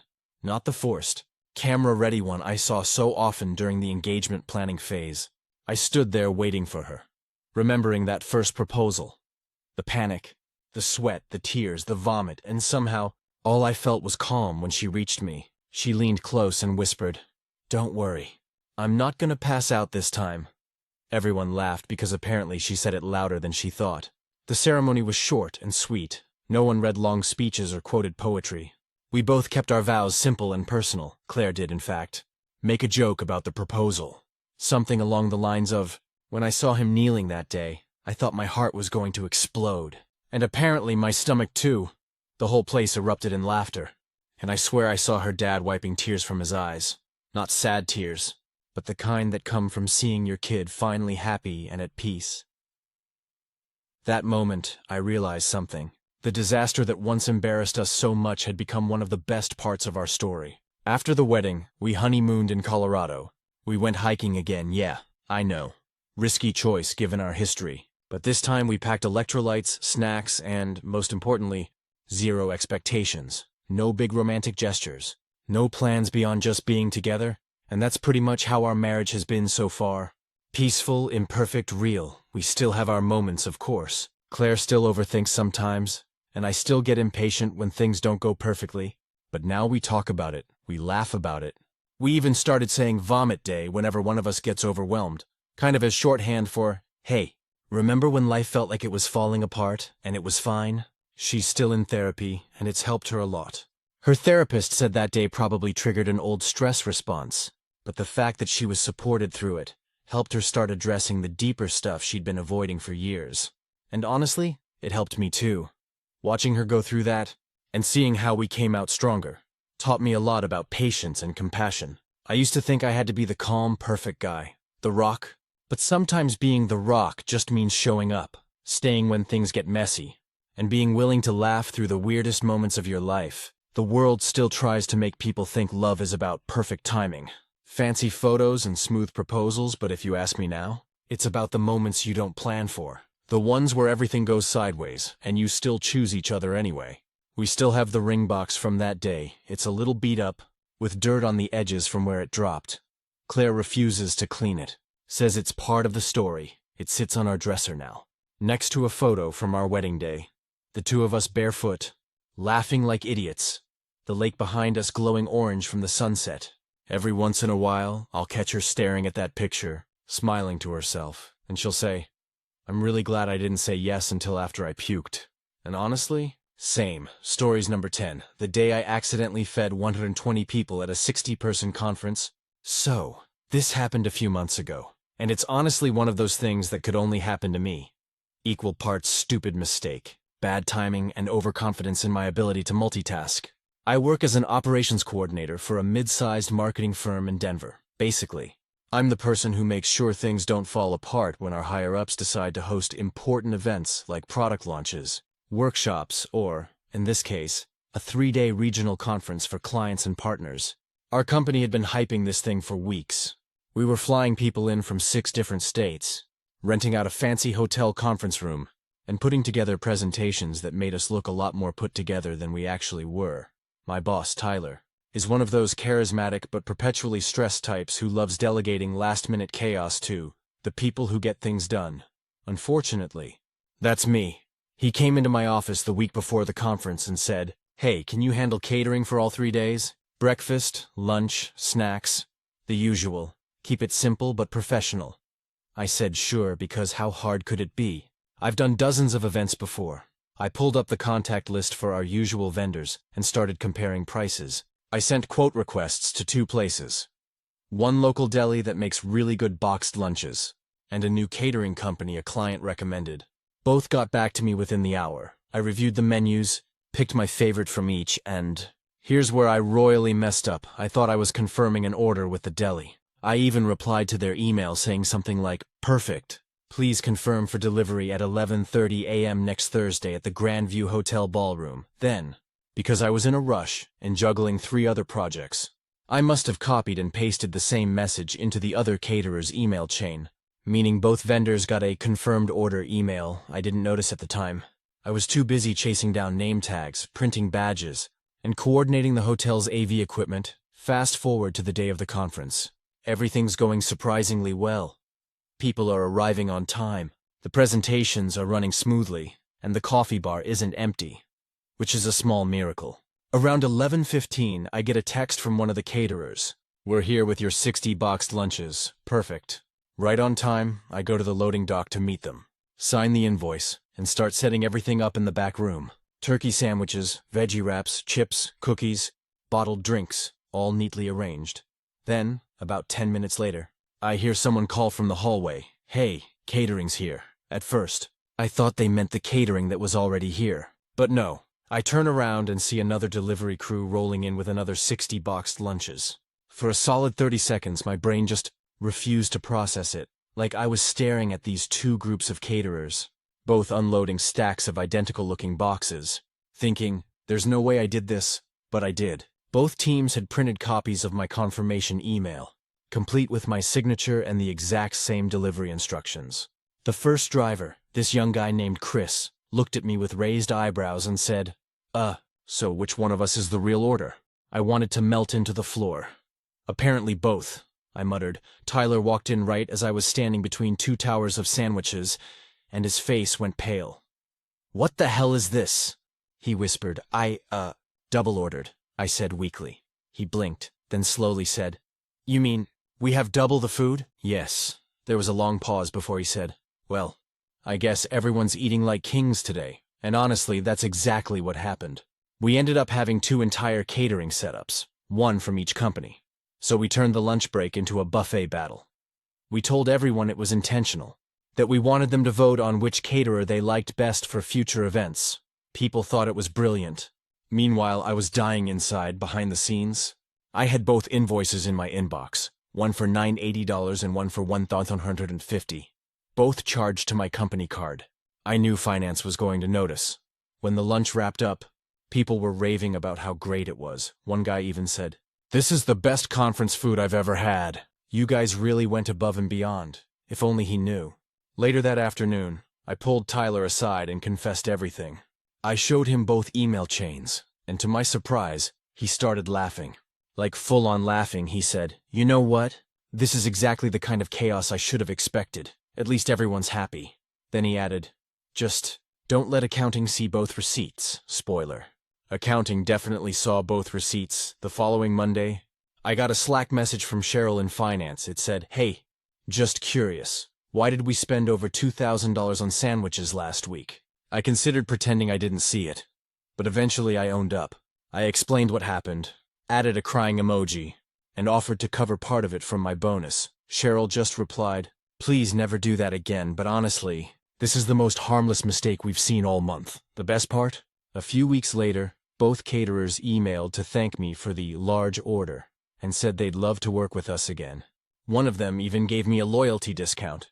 So now, internally, the story has become company legend. People still tease me about it. Anytime someone mentions ordering food, someone will yell, "Better make it double, right, Kelsey?" Yeah, I'll never live that down. But hey, no one went hungry. In fact, we donated most of the leftovers to a local shelter that same afternoon. The hotel staff helped us box everything up, and I dropped it off before heading home. I guess if there's a moral here, it's this. Sometimes your screw-ups feed more people than your successes. Literally. And for the record, I triple-check every catering order now. All right, so the fallout from the double lunch fiasco actually stretched out longer than I expected. And not just because of the accounting department breathing down my neck. The week after the conference, I was still reeling from the sheer scale of what had happened. I had to explain the situation to my manager, Tyler, in more detail. At first, I expected some kind of scolding or lecture, but he took it surprisingly well. He said, "Kelsey, most people would have panicked, but you handled it. You even turned it into a fun thing for the attendees." That was reassuring in the moment, but also slightly terrifying, because Tyler has a weird sense of humor that borders on sadistic. He loves seeing chaos turned into a success story. Meanwhile, Cheryl in finance called me in for a friendly chat about the $2,230 spent on lunches. I walked in expecting a grim lecture, but she just shook her head and laughed. "You've officially become legendary in our department," she said. "And honestly, thanks for donating the leftovers. That helped soften the blow." I was secretly relieved that at least part of the mistake had a positive outcome. After that, the conference attendees kept reaching out. A few clients sent emails thanking me personally for the generous spread and mentioning how impressed they were with the variety and quality of food. I tried not to cringe while reading, because internally, I was thinking, they have no idea this was a complete accident. Even Tyler started referencing it at staff meetings. One day he walked in and said, "Remember the great sandwich debacle? Let's aim for similar energy on the next project." Everyone laughed, and I just nodded, forcing a smile. But the ripple effects went further. The catering companies actually called me back a few weeks later to thank me again. Apparently, the exposure from our conference had brought them a handful of new clients. One of them, the deli, even offered me a personal discount card. I couldn't help but laugh when I told Ryan about it at home. "I'm basically famous for feeding 100 extra people by accident." He laughed, shook his head, and said, "Only you could turn a mistake into a PR opportunity." Then came the social media aftermath. One of the attendees had taken a photo of the two buffet tables side by side and posted it on LinkedIn with a caption like, "Best conference catering ever. They must have ordered twice the food for double the generosity." Within a few days, the post got a ton of likes and comments. People were tagging the companies and our firm, praising the double lunch extravaganza. I almost deleted the post out of embarrassment.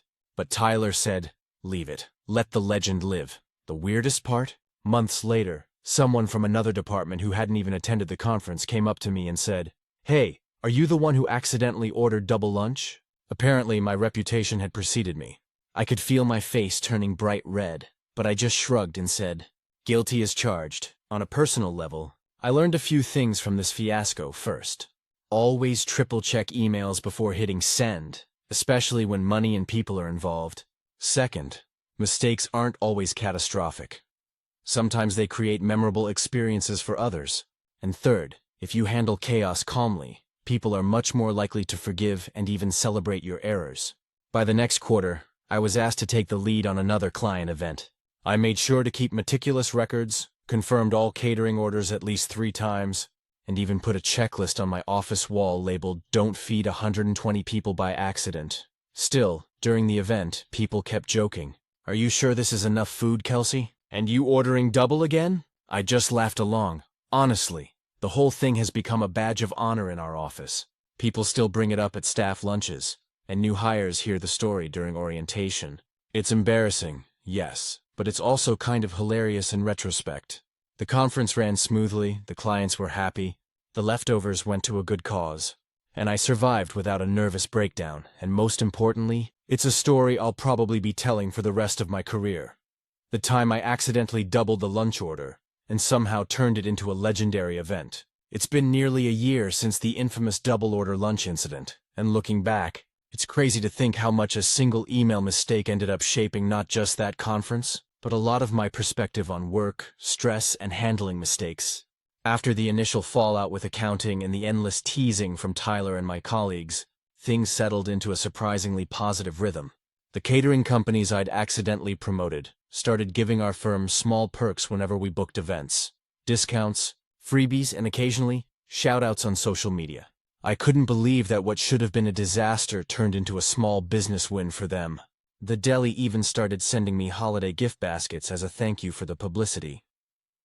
I still get a little embarrassed every December when a box of cookies and cheese arrives at my desk. But I keep it because, well, free cookies.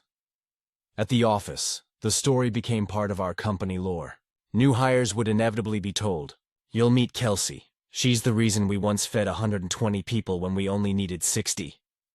Every time, I'd roll my eyes, but secretly I liked that it became a cautionary tale about double-checking details while still showing that a mistake doesn't have to ruin an event. I even started incorporating it into my training sessions for interns, using it as an example of crisis management. Yes, I screwed up, but here's how I handled it, and here's what you can learn. Interestingly, the experience changed how I approach work in general. I used to get paralyzed by the fear of making mistakes, triple-checking every minor detail to avoid even the smallest screw-up.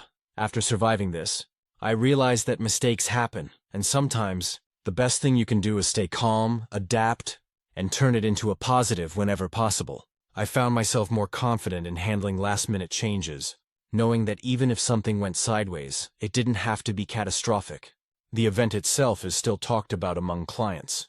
Some of them reached out months later, joking about how well fed they were and how much fun they had sampling all the different options. One of our largest clients even commented in a follow-up email, "We loved the buffet. You obviously know how to plan a conference that leaves everyone happy." I quietly died inside when I realized they thought the double order was intentional. On a personal level, Ryan still teases me about it. Every time I mention I'm stressed at work, he smirks and says, "Remember that time you fed 100 extra people by accident? You survived that. You can survive anything." Lucy, of course, has no concept of it yet. She just loves stories about mom making lots of sandwiches for people, which is technically true. There's also the human side of the mistake that's stuck with me. The leftover lunches we donated to a local shelter turned into an unexpected blessing. The shelter staff told me that the residents were thrilled. Some of them even called it the best meal we've had all week. Knowing that something I messed up actually helped people in need made me feel proud in a way I didn't expect. It reminded me that even errors can have positive outcomes if handled with care. By now, the story has evolved into a full-fledged part of my personal and professional narrative. I often think back to that day, imagining how differently it could have gone if I'd panicked or tried to hide the mistake. Instead, everyone involved laughed, ate well, and in some ways, we all bonded over the absurdity of it. If I've learned anything from TFUing on that conference lunch, it's this: mistakes are inevitable, chaos is unavoidable, and you can't control everything. But you can control how you respond, with calm, creativity, and a little bit of humor. And sometimes when you do that, the universe rewards you with laughter, gratitude, and even leftover sandwiches. So yes, I accidentally ordered double lunch, and yes, it was embarrassing, but it was also, weirdly, one of the best professional experiences of my career. A reminder that even failures can feed people. Figuratively and literally. Stories number 11. My fiancée randomly ended our relationship, and I can't tell if what she did to me was love or manipulation. I never thought I'd be the guy writing something like this. I'm 33, pretty even-keeled, have a decent job as a systems analyst in Denver, and up until 3 months ago, I thought I was months away from marrying the woman I'd spend my life with. Her name was Megan, and she was, to everyone around us, the perfect partner, smart, funny, beautiful, empathetic, social. People would tell me all the time how lucky I was, and for a long time I believed it. We met 3 years ago at a mutual friend's birthday party. She spilled her drink on me, apologized 1,000 times, and then spent the rest of the night making me laugh. We were that obnoxious couple that clicked right away. Within 6 months, we moved in together. She decorated our apartment like a Pinterest dream. Plants everywhere. Color-coordinated bookshelves, fairy lights, the whole thing. But what I didn't notice back then were the small red flags hiding under all that charm. At first, they were easy to write off. She'd get moody if I didn't text back fast enough. She'd joke about how I looked at other women, or accuse me of wanting to hang out with my guy friends more than her. I chalked it up to insecurity, and every time I reassured her, she'd light up again, like flipping a switch. The first time she broke up with me was about a year into our relationship. We'd argued because I'd gone out for beers after work with a few coworkers, and she'd seen a photo on Instagram of me sitting next to a woman from our office. Totally harmless. But she lost it, told me I'd humiliated her, said she couldn't trust me. Then she blocked my number for 2 days. When she finally unblocked me, she cried and said she overreacted because she loved me so much it scared her. I forgave her. I always forgave her. Fast forward to last December. We'd been engaged for 7 months. The wedding was set for May. We'd already booked the venue, mailed save the dates, and started premarital counseling because Megan insisted on it. She said she wanted to start marriage off right. Except the sessions weren't about us learning to communicate. They were about me learning how to make her feel safe. Every time I tried to bring up something she did that bothered me, her temper, her guilt trips, her way of twisting things, it somehow turned into how I made her feel invalidated. Our counselor, Dr. Peters, seemed uncomfortable but professional once. After Megan stepped out to take a call, Dr. Peters looked at me and said quietly, "You can't fix everything for someone who doesn't take responsibility." I didn't understand what she meant then. I do now. The day Megan ended it was so bizarre that I still replay it like a movie. It was a random Wednesday. We'd just had dinner, spaghetti and garlic bread, and were sitting on the couch watching New Girl. She got up, went to the bedroom, and came back holding the small ceramic mug I'd given her when we first started dating. It said, "You're my favorite person." She set it down on the coffee table and said, very calmly, "I think we should call off the wedding." At first, I laughed. I thought she was joking, but her expression didn't change. When I asked why, she said, "I just don't feel the same anymore." Just like that. No fight, no warning, no big discovery. She said it like she was talking about changing a paint color. I sat there stunned. "What are you talking about?" I asked. She shrugged. "I've been unhappy for a while. I think we've grown apart. I want something different." "What changed?" "I don't know," she said, looking away. "I just don't want to be in this anymore."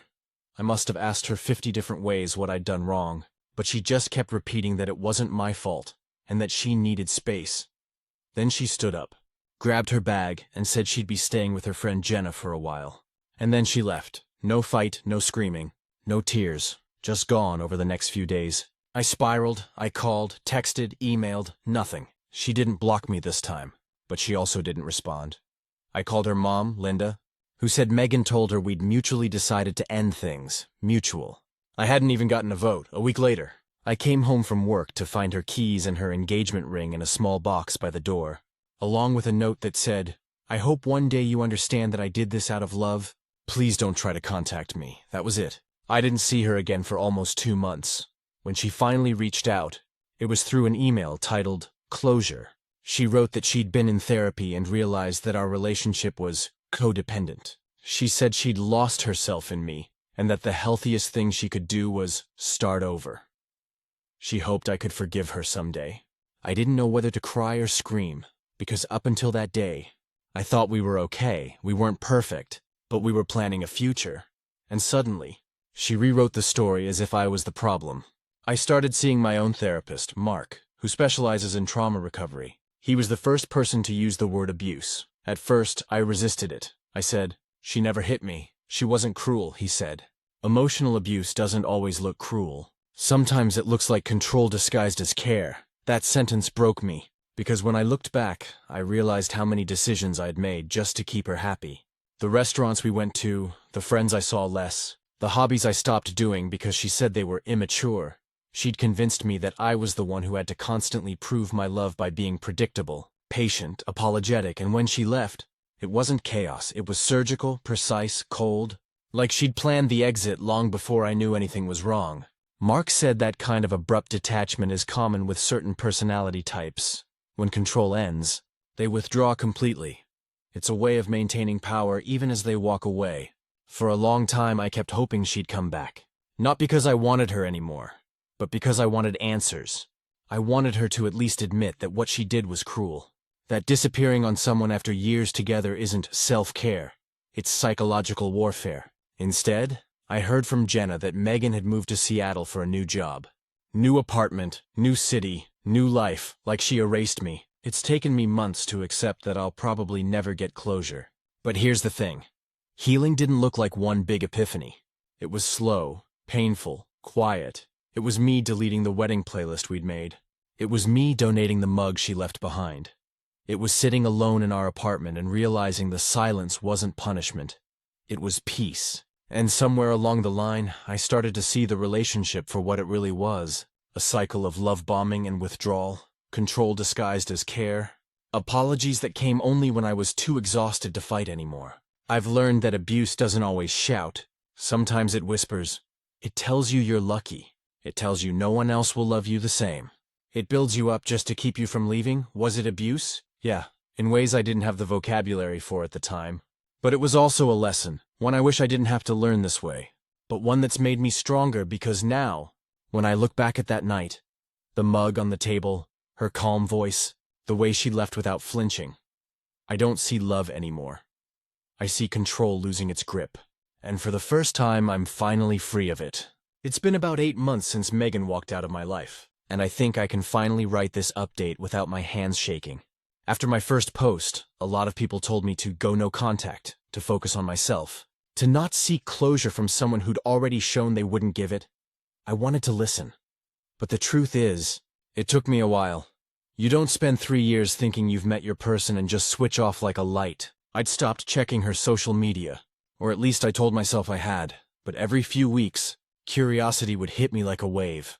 I'd find myself typing her name into Instagram, hoping I'd see something. Proof that she regretted it, that maybe she missed me, that the connection I thought we had wasn't entirely fabricated. Instead, what I saw felt like a punch in the gut. There she was, smiling in front of a mountain trail in Washington. Her hair longer, her face glowing. In the caption, she wrote something like, "Sometimes you have to lose yourself to find your peace again." And standing next to her was a man. I didn't recognize him.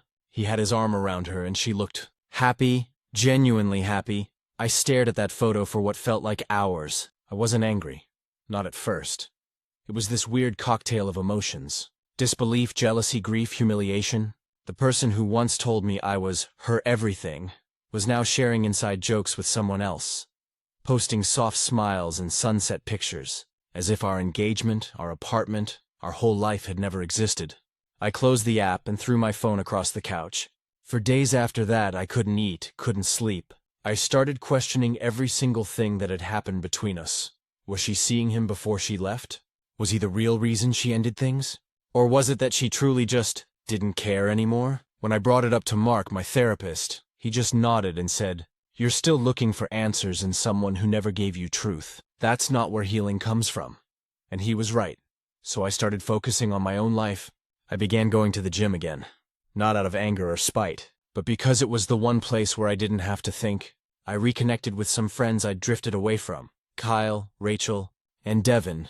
People who'd quietly backed off during my relationship with Megan because they didn't like how she treated me. One night, the four of us went out to this dive bar downtown that used to be our hangout spot before life got complicated. I hadn't laughed that hard in years. At one point, Rachel raised her glass and said, "We missed you, man. You used to be so much lighter." That hit me harder than I expected, because she was right. Somewhere in the chaos of trying to make that relationship work, I'd lost myself completely. Over the next few months, I started saying yes to things I used to love. Weekend hikes, trivia nights, volunteering at the animal shelter. I even took a short solo trip to Utah to clear my head. It was just me, a rental car, a tent, and too many podcasts. And I realized something that both hurt and helped. Megan wasn't the first person to make me feel small. I was the one who let it happen. I wanted so badly to be loved that I ignored every instinct that told me something was off. A big turning point came in July when I ran into Dr. Peters, our old premarital counselor, at a grocery store. I didn't recognize her at first. But she stopped me in the aisle and said, "Ethan, I probably looked like a deer in headlights." We ended up chatting for a few minutes, and she said she'd often thought about how things turned out for us. I told her, briefly, that the wedding never happened. She sighed, looked genuinely sad, and said, "I had a feeling something wasn't sitting right. But it's not my place to interfere unless both people want honesty." And that right there hit me. Unless both people want honesty, I think Megan wanted comfort. Not honesty, I wanted honesty. But I kept accepting comfort because it was easier. Anyway, fast forward to now. Life's calmer. I moved into a smaller apartment on the other side of town. It's nothing fancy, but it feels mine. I started painting again, something I hadn't done in years because Megan used to say it made the house smell weird. I've even gone on a few dates. Nothing serious, but they've been nice normal. Still, every now and then, I'll get blindsided by a random thought of her. Like I'll see a mug that looks like hers, or I'll hear a song we used to play in the car, and it'll pull me right back for a second. Then it passes. A few weeks ago, I actually ran into Linda, her mom, at a farmer's market. It was one of those chance encounters where you both recognize each other immediately but freeze. She smiled awkwardly, said hi, and told me she still thought of me often. I could tell she wanted to say more, but I didn't push it. She did mention, almost as an aside, that Megan had gotten engaged again. To the guy from the photo. His name's apparently Drew. That one stung. Not because I wanted her back, but because it drove home how replaceable I was to her story. But instead of spiraling this time, I just nodded and said, "I hope she's happy." And I meant it, because I finally get it now. Happiness isn't about being the person someone chooses. It's about choosing yourself enough not to accept half love. I've learned more about myself in the past 8 months than I did in the entire 3 years I spent trying to please her. I learned that love isn't supposed to make you anxious all the time. It isn't supposed to be about proving you're enough. It's supposed to feel enough. And maybe the biggest lesson? Closure doesn't come from an apology. It comes from deciding that what happened doesn't define who you are anymore. So yeah, I guess this is my real closure. If Megan ever reads this, I hope she finds what she's looking for. I hope she's healed, but for me, I think I finally have. It's been almost 3 years since Megan left, and I wasn't sure I'd ever write another update. But life has a funny way of looping back around just when you've stopped expecting it to. A lot has changed since my last post. I'm 36 now. In a new city, new job, new everything. I ended up taking a promotion that moved me from Denver to Austin last year. It was one of those opportunities that I probably would have turned down before. Too much risk, too much change. But I said yes without overthinking it, I figured. If I could survive rebuilding myself after that breakup, I could handle a new zip code. The first few months here were quiet in that kind of scary, freeing way. I didn't know anyone except a few coworkers. So I spent my evenings exploring. Live music, food trucks, late-night walks by Ladybird Lake. It was the first time in my adult life that I didn't feel tethered to anyone else's expectations. No texts to check in with, no one to explain myself to, and then I met Lena. It wasn't some cinematic moment.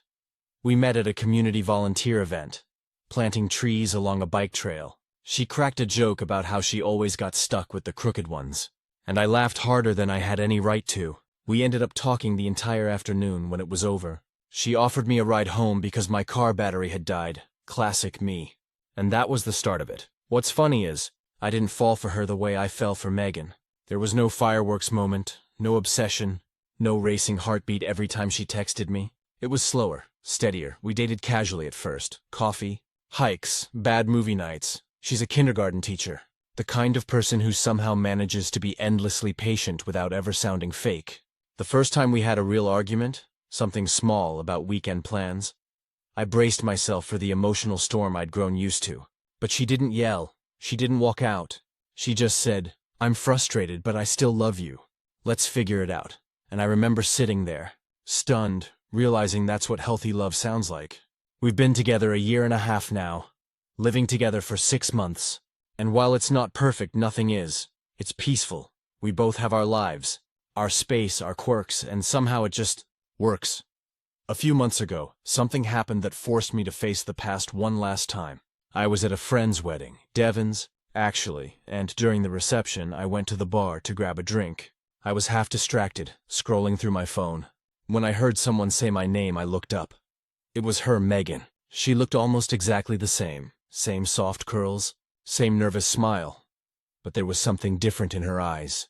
She looked tired, not physically, but in a way that felt familiar. I froze. She looked just as stunned to see me. Then she smiled, small and tentative. "Hey, Ethan," she said. "Wow, it's been forever. Forever, that was one word for it." We talked for a few minutes, mostly small talk. She told me she'd moved back to Colorado. She and Drew had gotten married, but she admitted, almost hesitantly, that they'd separated 6 months ago. She said she was working on herself. I didn't ask why. For the first time, I didn't need to know. She asked if I was seeing anyone, and when I told her about Lena, she smiled. Not the fake, polite kind, but genuinely, she said, "I'm glad. You deserve that." And that was it. No apology, no dramatic confessions, no closure speech. Just two people who used to love each other, standing in a crowded room, knowing that whatever had tied them together once had long since unraveled. After she walked away, I waited for the wave of emotions that used to hit me whenever her name came up. Anger, longing, confusion, but it never came. All I felt was peace. That night, I went home and told Lena about it. She just nodded and said, "I figured something like that would happen eventually. How do you feel?" And I told her the truth. Free. Finally free. It's strange how closure doesn't show up when you go looking for it. It sneaks up on you when you least expect it. At a bar, at a wedding, years later when you've already built a whole new life. I'll never pretend Megan was a monster. She was human, deeply flawed, confused, maybe scared. I think we both were. But what I learned from that relationship shaped everything about how I live now. I learned that love without respect is just control wearing a mask. I learned that being needed isn't the same as being loved, and I learned that sometimes losing someone isn't the tragedy, it's the turning point. So if anyone out there is where I was 3 years ago, lost, heartbroken, trying to make sense of someone walking away without explanation, please believe me when I say, someday you'll stop needing their version of closure. You'll make your own.